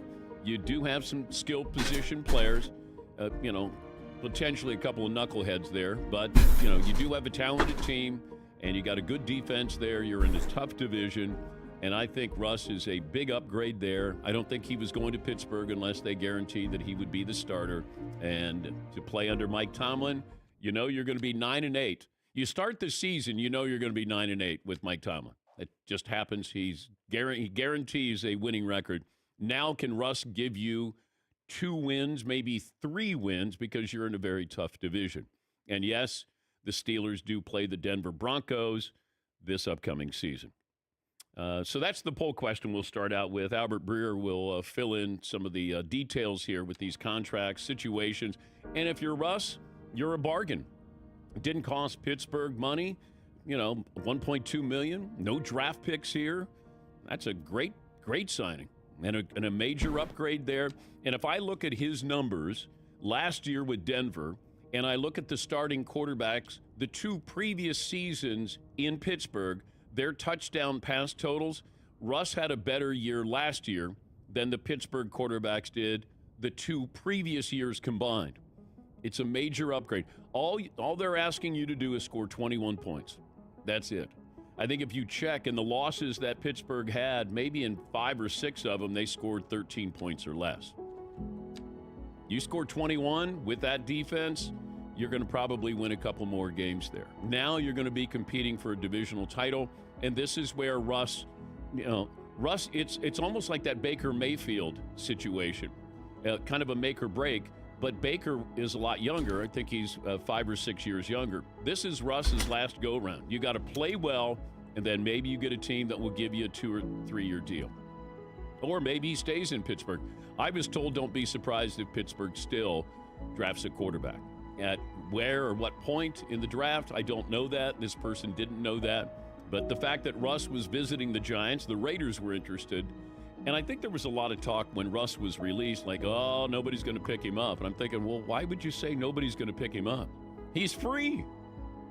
I get a free quarterback, maybe a Hall of Fame quarterback in waiting at age 35 with a chip on his shoulder, and it's basically a tryout. I'm thinking, you can't lose here. And Mike Tomlin, he's going to tell Russ, hey, you're not cooking. We're all in the kitchen together here, Russ. Because there may be days where you're just getting groceries for us. There may be days when we ask you to win a game for us. But you do have a quarterback who's been in that situation before. You get a defense, you get a run-first team, and he had that in Seattle, and we know how that went. Yes, Seton? I wonder how many more years Russell Wilson wants to play. Well, I know how many he probably wants to play, but he's well past his prime at 35. Yes. He's hitting that window of this contract, maybe one more. But it's going to be a series of 1 to 2 year deals from now on. It's not going to be anything more than that. Probably so. But I think as a starter, this will determine if he's a starter another year. There's a big year for him. If he gets benched and, they have, Kenny comes back in there and he's the starter, then Russ has probably got a life of Mitchell Trubisky, where you're going to be a backup quarterback. Or you're going to be the seasoned veteran there with a young quarterback. But I thought this was a major upgrade. I thought that there was a no-lose situation there. That franchise, that coach, that defense, I get it. And you got some receivers there. You got a good tight end. You got a couple of good running backs there. And you got that defense there. That's a pretty good formula there and can be as balanced as any team in that division. And keep in mind, you look at the quarterbacks in that division. Does any division have quarterbacks that talented top to bottom? And, the AFC North, that'll be tough sledding for everybody. But I'm looking at the DraftKings odds right now, and the favorites to win the AFC North, the Ravens, then it's the Bengals, and then the Browns. Steelers are a distant fourth right now. So I got the Ravens at plus 110. I've got the Steelers at plus 1,000. This according to DraftKings. Yes, Paulie. The Steelers last year, like you said, they were third to last in the league.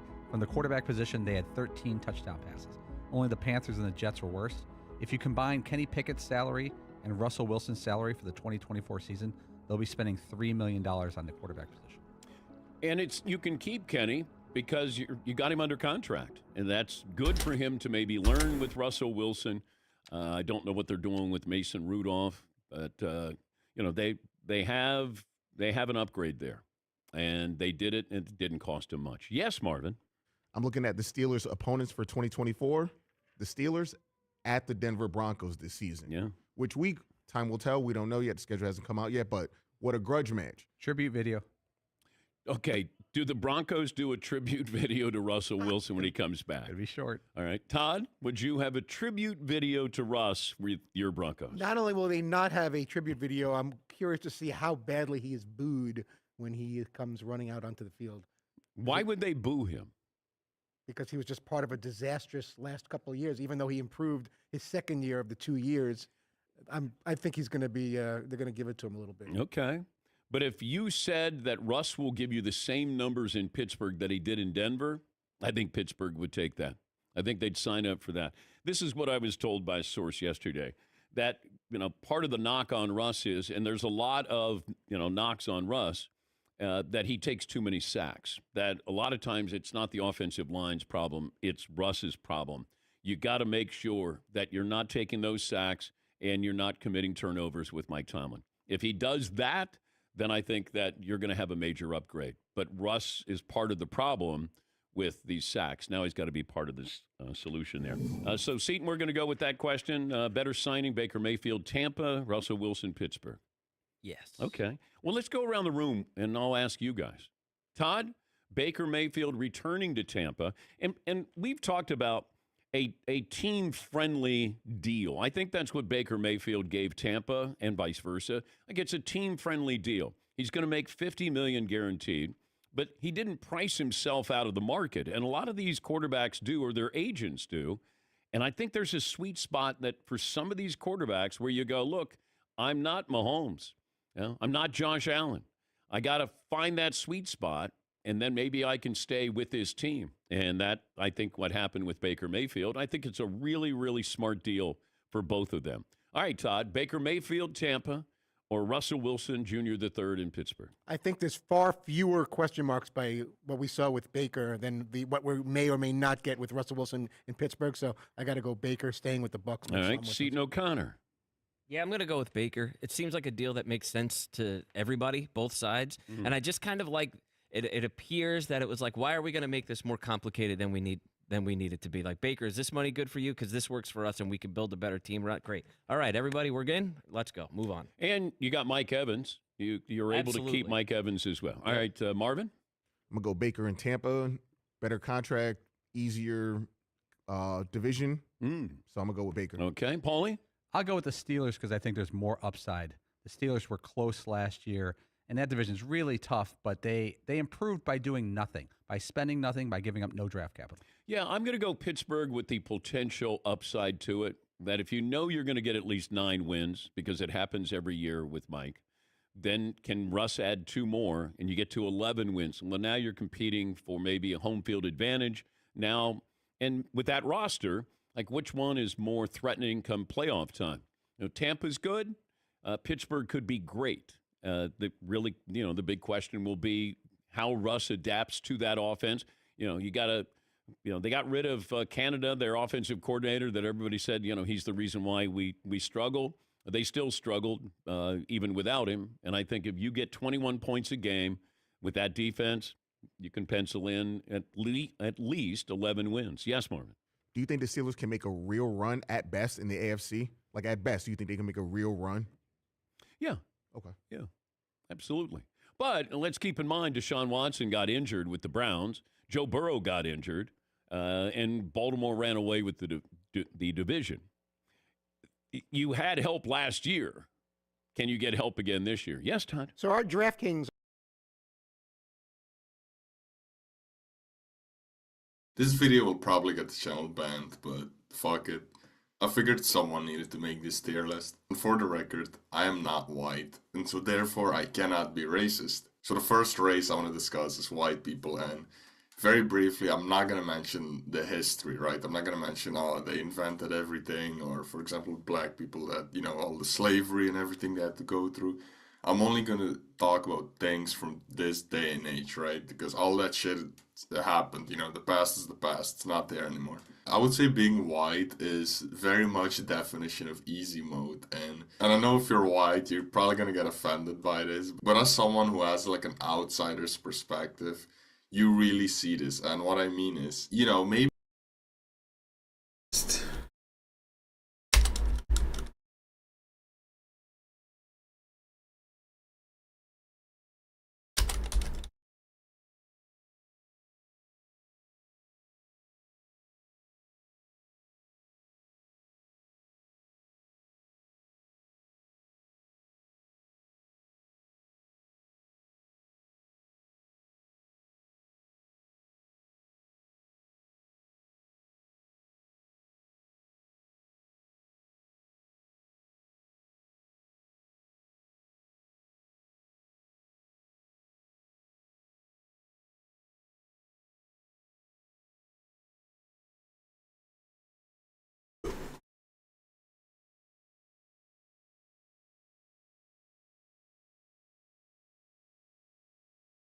Some say they hurried the deal. Mark Rodgers and Russell should have been patient.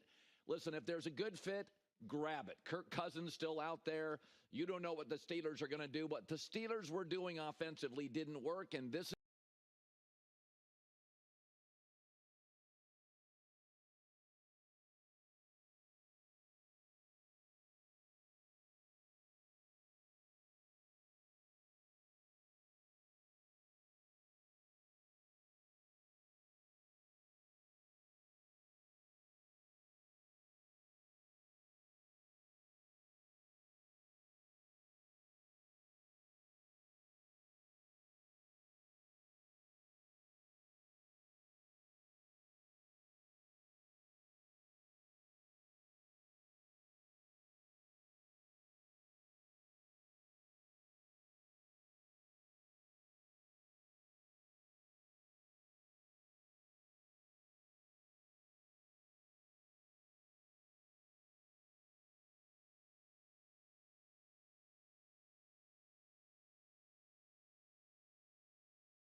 All right, let's talk a little bit about what unfolded at the Oscars last night, especially vis-a-vis protests of Israel's assault on Gaza. So before the big ceremony even got underway, you had protesters out in the street. Put this up on the screen. So they are actually blocking the main route to the, what is it called, the Dolby Theater? Is that where it happens? And they were able to block it so effectively, and you can see a large number of people out there, that they actually were a little bit late. They were worried about having to use seat fillers, I think that's what they're called, so that it didn't look empty in the auditorium when the show got underway. You had stars like ditching their heels and having to hoof it into the theater. Some people had golf carts sent for them to be able to make it there. So before it even started, there was a strong pro-ceasefire, anti-war protest going on. But the moment that actually got the biggest attention was Jonathan Glazer accepting his award and the comments he made. Listen very carefully to them, and then I'll tell you the way they were interpreted on the other side. All our choices were made to reflect and confront us in the present, not to say, look what they did then, rather look what we do now. Our film shows where dehumanization leads at its worst. It shaped all of our past and present. Right now, we stand here as men who refute their Jewishness and the Holocaust being hijacked by an occupation which has led to conflict for so many innocent people. Whether the victims of October the...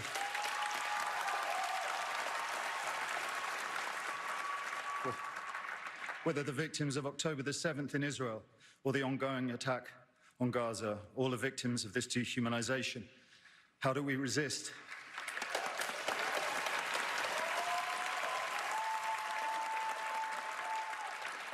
Alexandra Bistron Kaladziejczak, the girl who glows in the film as she did in life, chose to. I dedicate this to her memory and her resistance. Thank you. So I thought very powerful and courageous comments there, clearly saying, you know, we refute our Jewishness and the Holocaust being weaponized in these and appropriated in these ways that we do not support, making sure to talk not only about the Gaza victims, but also the victims on October 7th.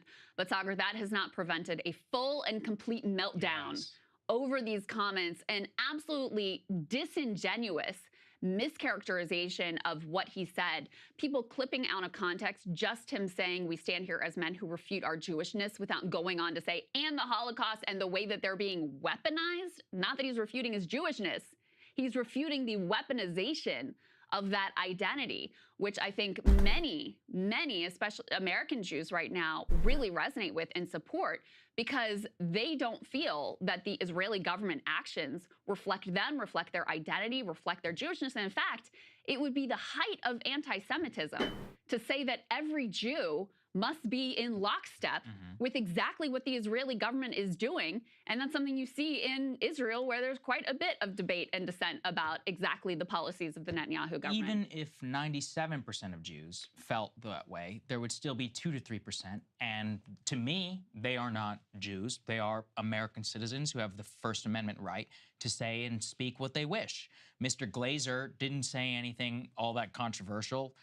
Many of the protesters that I see here in Washington often have the Not in Our Name t-shirts on, which means that they are members of a Jewish organization. I mean, again, not that it matters, but I think rhetorically it's one of those that they're able to, you know, it's a powerful rebuke, right? It's like, this is one where they were being basically tone policed by a lot of Jewish commentators. And John Podhoretz, who's the editor at Commentary, fail son and inheritor of his father's magazine, and one of these individuals saying, by saying he refutes his Jewishness on the biggest stage in the world, 5 months after the attack on Israel, Jonathan Glazer has instantly made himself into one of Judaism's historical villains. Like, we're going to put him up there with Hitler?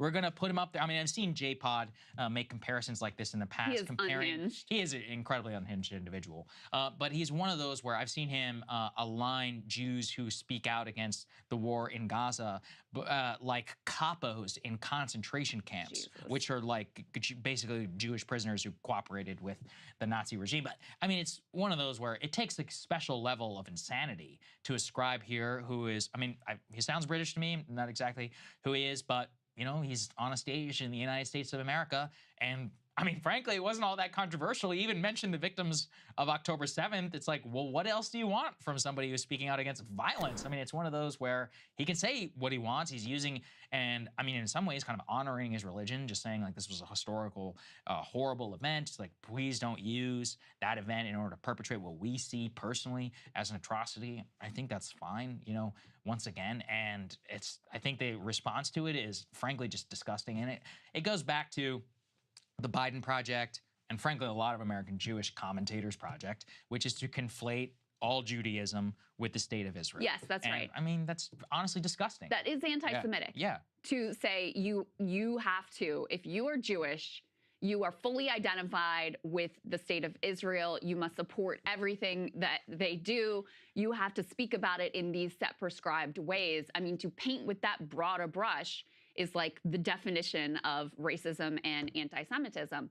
And the other thing I saw that people were intentionally misconstruing his comments is they were saying, oh, he's comparing what's happening in Gaza now to the Holocaust, which personally, if he did that, I would also find perfectly fine, and not in obviously the number of people killed, but in the ideology and the genocidal rhetoric and ideology. I think that comparison is perfectly apt, but that's also not what he was saying. He was saying stop weaponizing the Holocaust to justify atrocities, to justify things that should not be justified. So I think the reason there was such a freak out is, number one, because of them being Jewish. Number two, because the movie itself, The Zone of Interest, which I haven't seen, I don't think you've seen either. I haven't seen it. I am going to watch it, though. I want to watch it. This actually made me want to watch it. But it's about the Holocaust. It's about the banality of evil. So the fact that he did this movie about the Holocaust and then used his platform in order to oppose Israel's assault on Gaza, I think that was, you know, particularly apparently sensitive for a number of people. Rabbi Shmuley, of course, had to weigh in the way that he does. He described it as absolutely disgusting. Jonathan Glazer, who deserves so much credit for his incredible Holocaust film, The Zone of Interest, which I loved, betrayed his people and disgraced himself and trivialized the 6 million martyrs of the Holocaust when he said Israel's war in Gaza was hijacking the memory of the Holocaust. How dare you compare the two? Again, he wasn't actually comparing the two, although, again, I personally would support that comparison. You fool. The whole purpose of Israel's war in Gaza is to make sure there isn't a second Holocaust, so we don't need more of your films because Jews actually remain alive. Hamas has one intention: genocide of Jews. How is it the Jews in Hollywood have absolutely no pride in being Jewish and never, ever stand up for the only Jewish country on earth, Israel?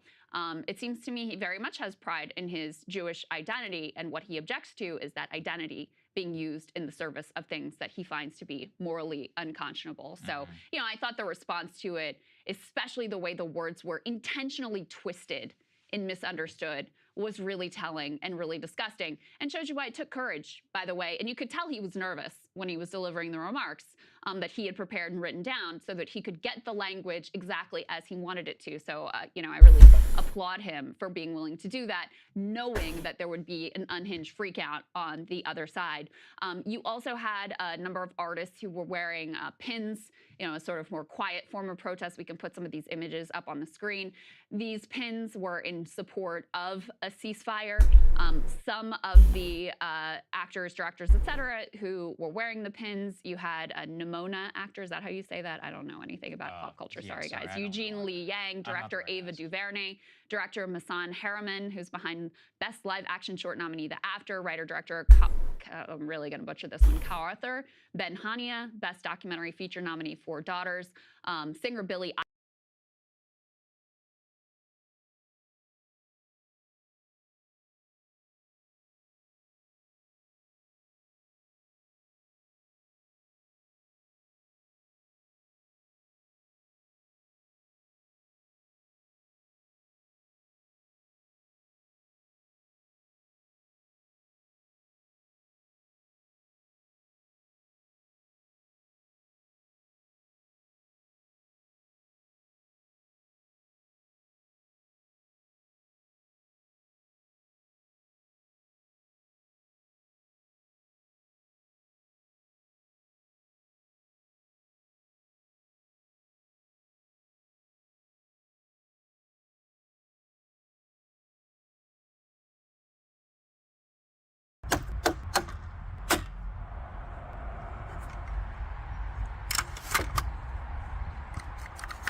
There's some major domestic news here with the shock passage of a new bill through the House Committee on Energy and Commerce Affairs on TikTok. Let's go and put this up there on the screen. If this advances to the full House, of which there's every expectation that it will and will likely pass, will go to the Senate and would result in an immediate status quo change for TikTok. So what it says is that this TikTok crackdown is now shifting into overdrive, quote, with sale or shutdown on the table. So I actually went through, read the full bill, talked to some of the people who have helped craft it, and the details are basically like this. TikTok is owned by ByteDance, the holding company. ByteDance is headquartered in China.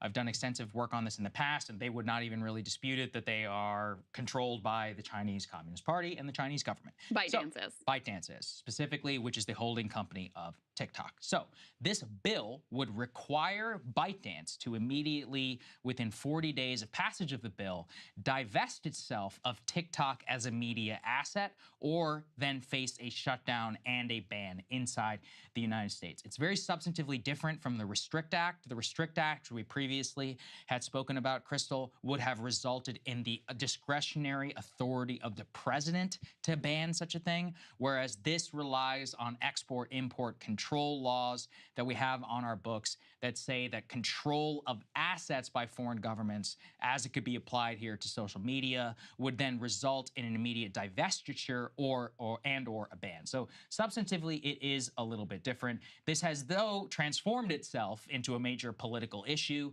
TikTok immediately pushed notifications to many of its users, resulting in a flood of calls on Capitol Hill. TikTok claiming that the legislation would have resulted in an immediate ban, failing to neglect the sale part that I mentioned here. However, the discourse has now transformed and is now all about whether we should ban TikTok or not. Donald Trump actually weighed in on this on the opposite side of the issue that he was previously. He says if you get rid of TikTok, Facebook and Zucker Schmuck will double their business. I don't want Facebook, who cheated in the last election, doing better. They are the true enemy of the people. Immediately then backed up by Elon Musk. If we could put that up there, please. He says Trump's statement there is correct. And a lot of this actually traces back to an interesting gentleman who I've recently become acquainted with, named Jeff Yass. If we can put this up there, please, on the screen. Mr. Yass is a billionaire Republican donor and happens to own a nice $33 billion stake in ByteDance, which of course is reaping massive benefits from the TikTok profits, and has been whispering, it seems, in Trump's ear. He is also the major funder of the Club for Growth PAC here in the United States, which is like a major kind of libertarian organization, and apparently has now placed Kellyanne Conway, Trump's former strategic communications advisor, on retainer, and she's being paid a nice healthy salary to lobby against this. So with all the details there, Crystal, what do you think? Well, we should also keep I mean, Trump in his way, he does make a point that banning TikTok would be a tremendous gift to all the TikTok competitors. Yes, correct. Tremendous gift to YouTube. I mean, we self-interestedly, I should be in favor of it, I guess, because it would funnel a bunch of people our way, potentially. You know, all of these social media giants, they've been desperately trying to recreate TikTok success, Zuckerberg in particular with Instagram Reels. So banning TikTok is a massive gift to the tech industry, which I think is part of why this bill sailed through committee with a unanimous vote. Because yes, while TikTok obviously has a lot of interest in not being banned and not having a sale forced on it, you also have other moneyed interests on the other side that are pushing in the other direction. So that's number one. Number two, I mean, it's no mystery to me why this is coming about right now, which has everything to do with the fact that young people are getting, you know, a very different and very real view of what's happening in Gaza right now on TikTok. And so this conversation had, you know, sort of spiked during the Trump administration and sort of died down. The reason it's coming back right now, I think, is directly tied to the fact that they see the numbers among young people. They see the different view of Israel. They see the different view of Israel's assault on Gaza. And so there's a panic about, like, these young people, and we got to control what they see, and disinformation, et cetera, et cetera.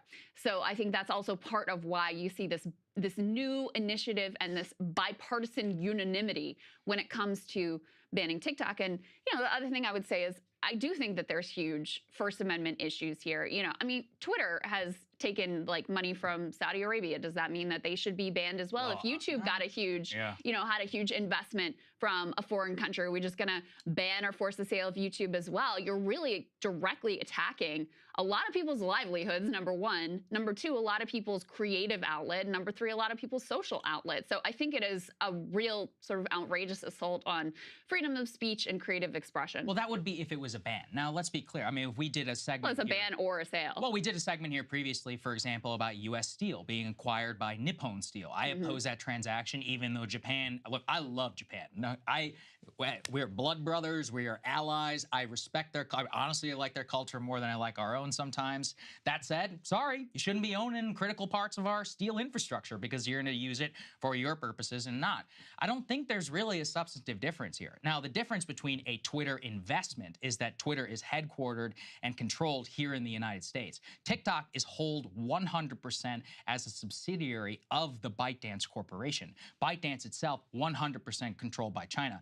Very different than a non-controlling stake or even, frankly, like a board seat, as opposed to where we are right now. I think they, now, as I understand, what I would say is one of the reasons as it sailed through 50-0 through the Energy and Commerce Committee was not just because the Israel issue, although, look, let's not deny it, it's obviously true, but that TikTok actually showed its ability to influence U.S. election, which was the worst thing that they should have done, because they demonstrated through their ability to flood the zone and by having all these calls that they actually could flex political power if they wanted to.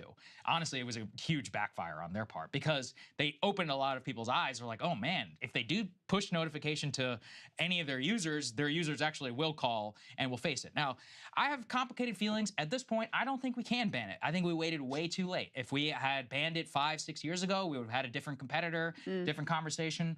I mean, it is, look, I wish that we weren't in this situation, but 170 million people now use this thing. What are you going to do? I think that a forced sale is the best possible option, and that's what this legislation does. Now, look, ByteDance doesn't want to let go of it, even though TikTok is banned in China, because it's tremendously profitable. Already, there are U.S. investors and U.S. companies that are very willing to buy it, frankly, for a premium. They'll buy it for $800-900 million. Then the impetus, or $800-900 billion, to be clear, possibly even $1 trillion transaction, apparently, from what I've been reading, just because of its overall media, its ability to compel so much watch time, which is why Instagram and others want it banned.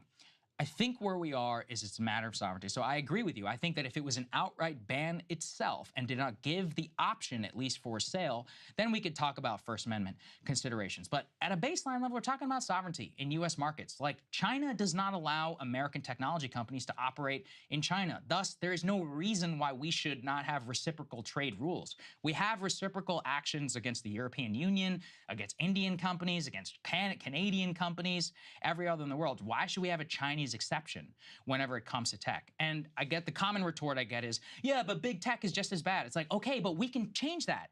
They are American companies subject to a U.S. jurisdiction. But see, we have no jurisdiction over TikTok. But see, that's actually a good point, which is, I mean, we do have jurisdiction over TikTok when they're operating in our borders. So the real problem is like overall data privacy issues, because that's the case that I hear made. I mean, the election interference stuff, that sounds a lot to me like the Russian Facebook memes and like that direction of panic and freak out, right?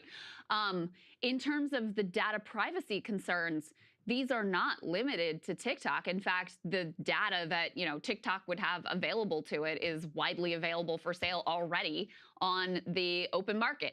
So that's the issue I think we should be dealing with versus going after this one platform, because there's this freak out about China and this freak out about, oh my God, the youths, as per usual. So the other thing I would say is, you're right, we can do it. I'm not saying we can't do it, like as a sovereign nation, we could. I just don't think we should.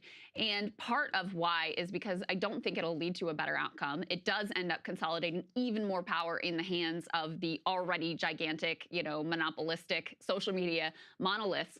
And for example, one of the things that was cited in this Wall Street Journal piece was that Sam Altman and OpenAI in conjunction with Microsoft were like, maybe we'll buy TikTok. Maybe we'll use it to train our AI algorithms, which to me, I'm like, how is that a better state of affairs. How is that an improvement over the current situation? So, I think there's a reason why when people got that prompt to call into legislators, why they were so active about it, because for a lot of people, this is important to them and they use it a lot and they derive a lot of benefit from it. And so for them to feel like it was under assault, that was enough to spur to actually trying to take some action. The other thing I would say is Joe Biden said that he would sign a ban if it came to his desk. He said he signed this bill. Yeah. If it came to his desk. And if you want to lose young people for sure, Joe Biden, go ahead and try to mess with TikTok, because I think that would be a political absolute catastrophe and disaster. Well, that's for if him. it's shut down. I mean, they can sell it. I mean, they should. There's no reason. But it would probably be hobbled if it was sold. I mean, even they acknowledge that in this Wall Street Journal piece. It's possible. Yeah. I mean, look. I mean, Instagram Reels is not great, but it's fine. I mean, it's not an insane technology that we're trying to duplicate here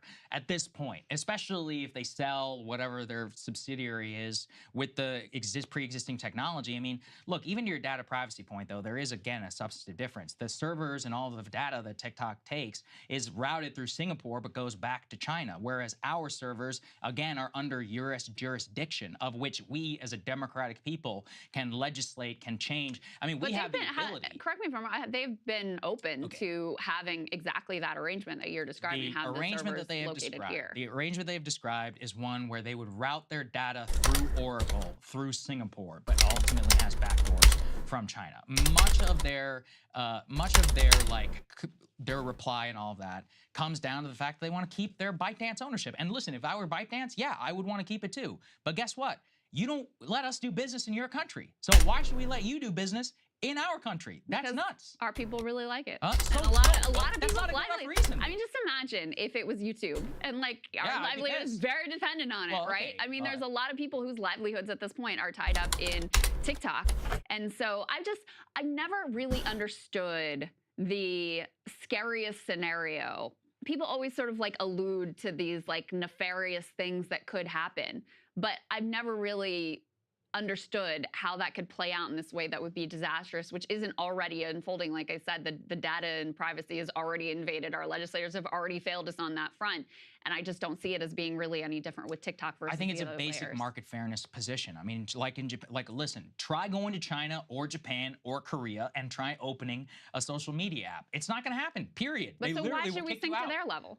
Because it's a reciprocal trade agreement. It's not about that. It's this is a very libertarian argument too, which is that, oh, well, we shouldn't resort to that. It's no, this is about basic market sovereignty. Americans should have control of their markets. We have no control over this asset. Amendment, though, which is if we're cracking down and censoring based on foreign ownership and foreign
influence, et cetera. I mean, those are the sorts of things that more dictatorial countries like China tend to do. I think we should do So that. I don't think that we should be doing that. What if TikTok was owned by an Israeli company? What would you? I mean, like Waze, for example. I think Waze is owned by Israel. I mean, that means that they have. Do you see me out there pushing for Waze to be banned? Okay, but if you No. did, I would be like, hey, it's a valid argument. It's one of those where, like, I don't know, should they really have access to all of our data here? It seems a little bit. What if they use it for their state purposes, which they definitely would?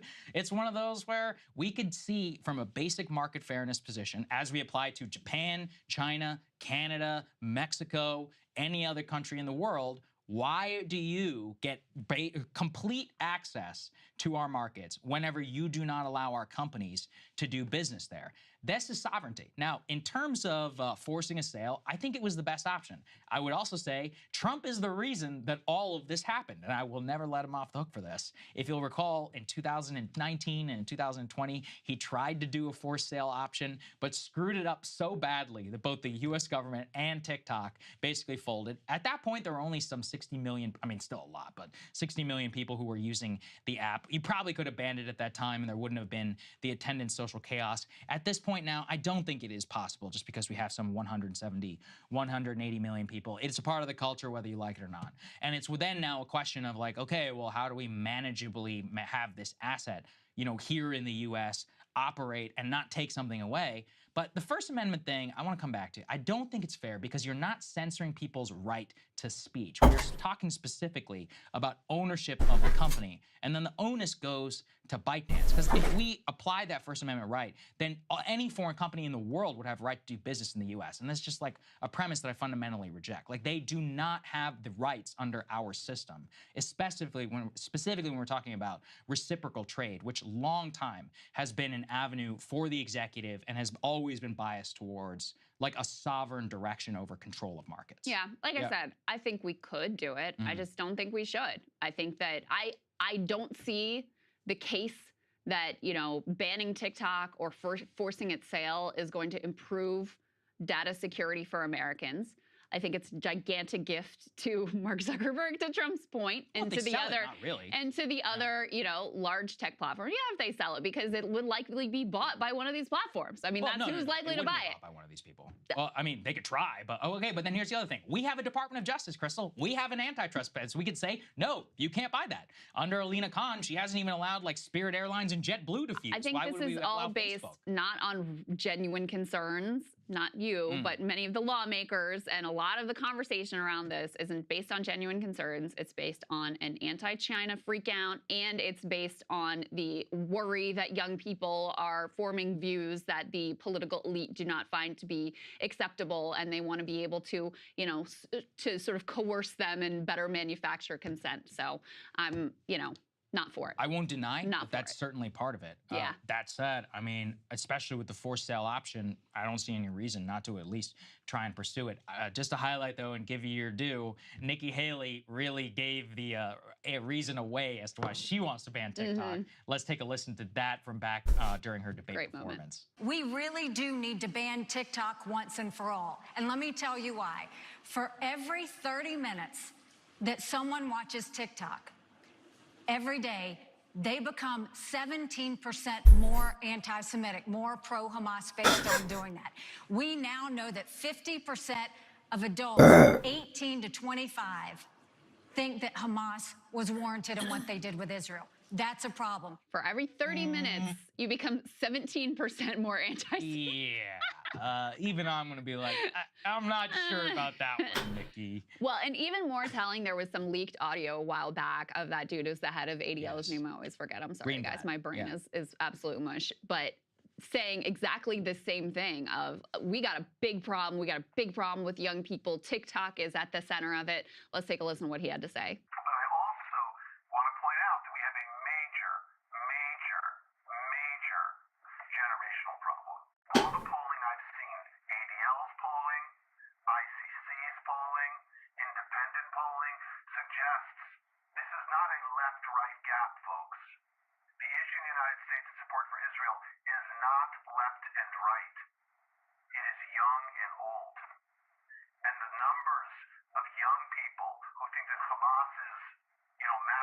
justified is shockingly and terrifyingly high. And so we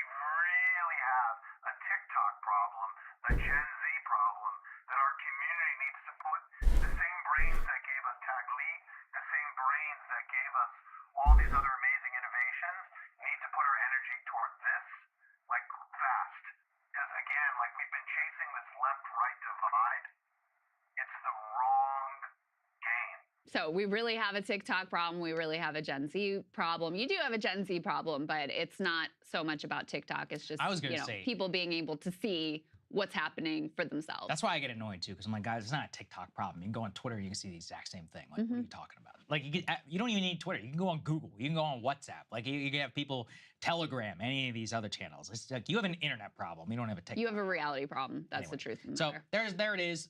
By the way, if anybody's wondering, I doubt that this thing is going to go anywhere.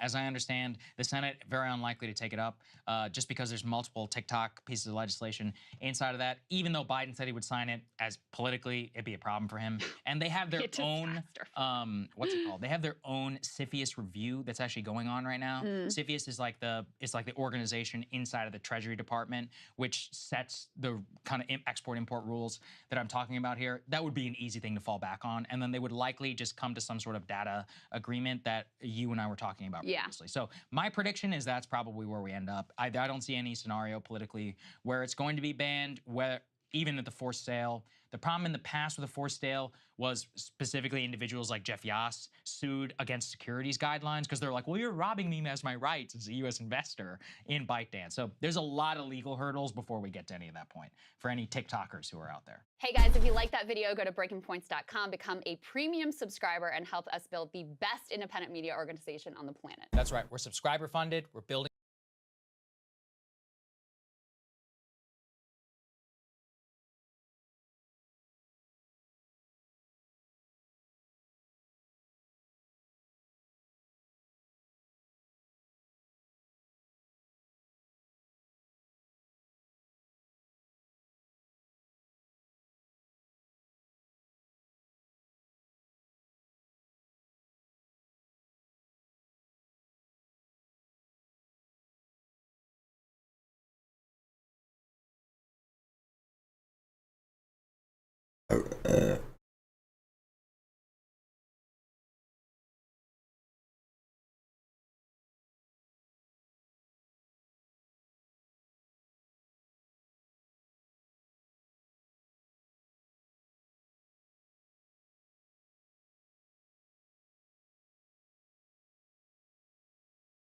Hello, the lovely Second Thought, You Got Playing and I have started a podcast together called The Deprogram.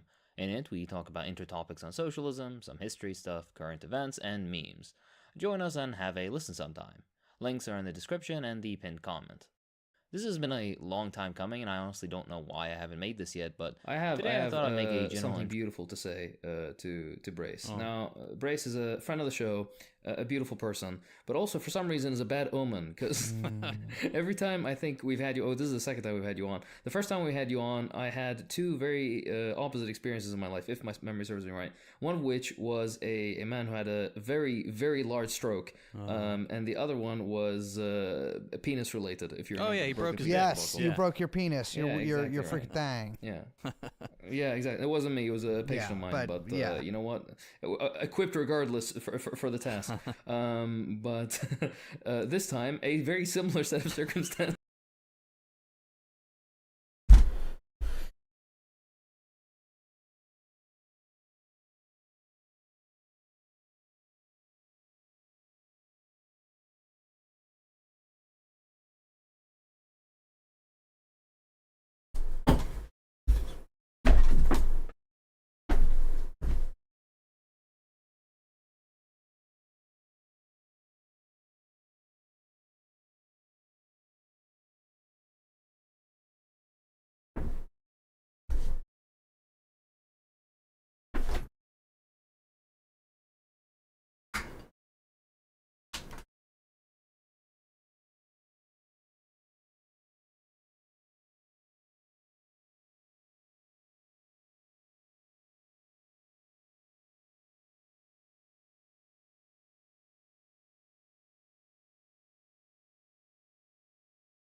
And also yeah, and that's why I remember I had two thoughts. Number one, I was like, wait, Brace is coming on. And then second of all, I was like, all right, well, I hope this guy doesn't have a stroke. Did someone else break their fucking dick? All right. No.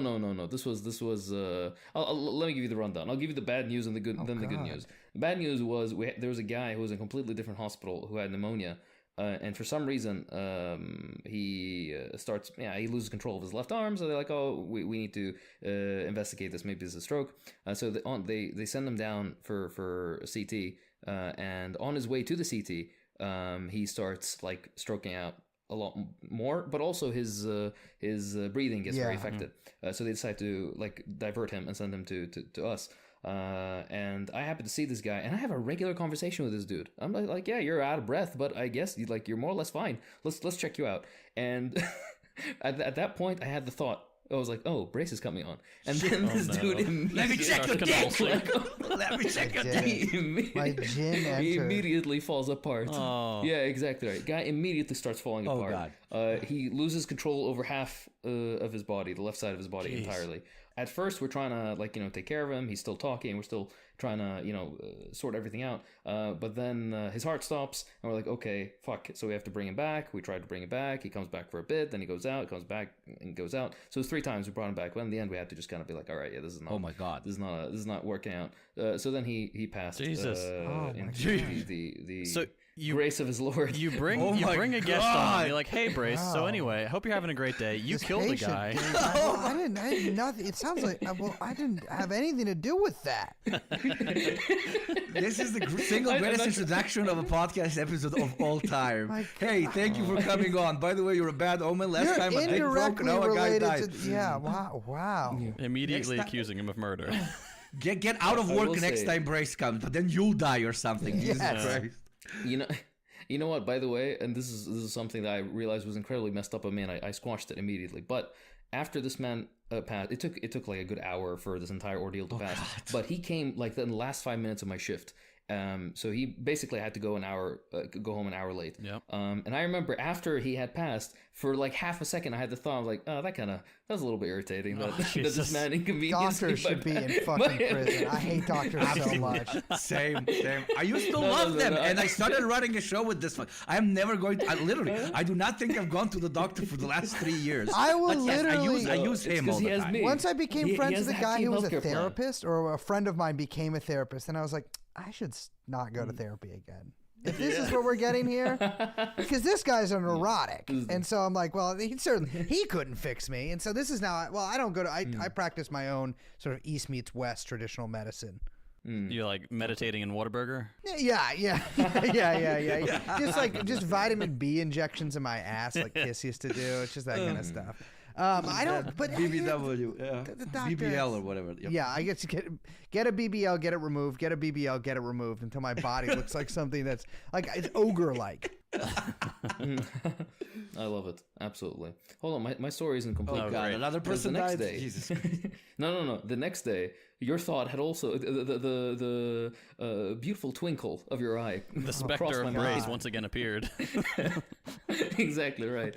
But this was prior to me meeting a patient. This was not, and this was not an emergency case. But I had to take a look at this particular man's balls, for a reason that I will not state. But I remember. Yeah. Excuse me. Nothing. Continue. Hakeem, don't worry about it. part of my licensed work, of course. Yeah. But I remember again the twinkle of the thought of you passed, and right as I pulled this man's pants down, I had seen possibly the largest balls that are natural. Really? Mind you, I've told the boys about. I told the boys about an elderly gentleman that came by with the size of basically mangoes for his balls, and I mean large, like the Brazilian mangoes. Yeah. But that's because he had an issue. This particular guy was completely all natural. Okay. All right? There was nothing. He was natty. Yeah, he was natty ball size, and they were the size of avocados. Jesus. I would say, like healthy avocados. Wow. Yeah, and I remember I was like, God damn! And then again, the memory, the thought of you passed, and I was like, okay. Did he say anything? Like, was he like apologetic? Like, hey, listen, dog. Sorry for my giant balls. I know there's a grotesquerie, when you take these pants down. I feel like that would be tough because it would make your penis look smaller. Yeah. Like how some people, I found out that like some guys shave their pubes to, which I didn't realize that's why guys did it. You like you trim your pubes to make your penis look larger. What do you do? Having so it can itch? I shave mine completely because I'm constantly reinfected by pubic lice, just because of my workout routine. It's like a very sewer centric kind of thing. But if tunnels, massive balls, I feel like you have to say something to the doctor. Be like, listen, they're good. Like it's he did not have a word. Wow. This guy. Wow. This guy came in by the way for appendicitis of all. Oh but my God. But he came in complaining of. Was he also? Yeah, no, he came. Was he also packing in the shaft department? Or was it just? No, I wouldn't say so. He just had you can't unnaturally guess sized that. balls. You can't guess that because you never 50% can guess. 50% of people are growers, man. I'm a proud grower. There you go, oversharing time.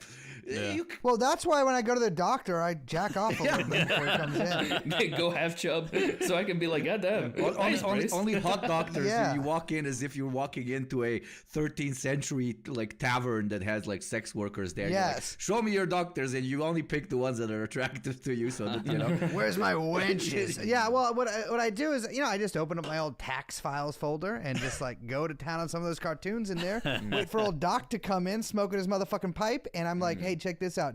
This has nothing to do with you. But yeah, this is just how it goes. Fucking beautiful. I absolutely love it. I stand another circumcised brother. Don't worry.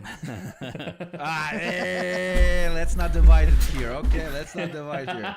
I like my extra flabby. Right. They need to invent a third thing to do to a penis. They need to invent a different thing. Because I feel like the world being divided into the circumcised, uncircumcised binary is really, which is dividing the nation. It's what's dividing the nation. They need to do a different thing to penises when they're Could born. we make them like the hole bigger? Like flaying, much bigger, perhaps. Tattooed or something, or like maybe add like a bell or something, like like when how you put on lambs so they don't get lost. Or you can just tattoo like two little eyes on top of him, and he's gonna look like a little mole person. I think that's very cute. You have hypospadias, and I've mentioned this before. The opening, the hypospadia is when the opening of the urethra is at the bottom of the penis. Let me ask you something. Just yesterday, I was hanging with a buddy of mine, and he's like, "Hey, I knew this guy. I was in high school with my friend, and he started pissing out the side of his dick one day. He started pissing out the end of his wiener and the side of his wiener. Yeah. And his dad got pissed because I guess he had probably whatever the fuck you're talking about as a baby. The doctor said they fixed it, and it came undone. My question is this. Could you just piss faster? Like, is that necessarily? I mean, obviously, you have less control over where it goes. You're pissing the guy next to the urinal. But if time is money, and we all have just a certain finite amount of time on this earth, much of that time is spent urinating. If you have 2 exit holes, couldn't you just pee all the faster? And my other question is, if you have that, do you also ejaculate out of that part? Oh, these are good questions. It's the same. Yeah, it's the same urethral output. So you would the hole that you're peeing out of, you could ejaculate, but normally you don't have like 2, right? It's usually just one, but it's not in the right place. But you could do like a Panama Canal, like connected to the other. So that's what they do. They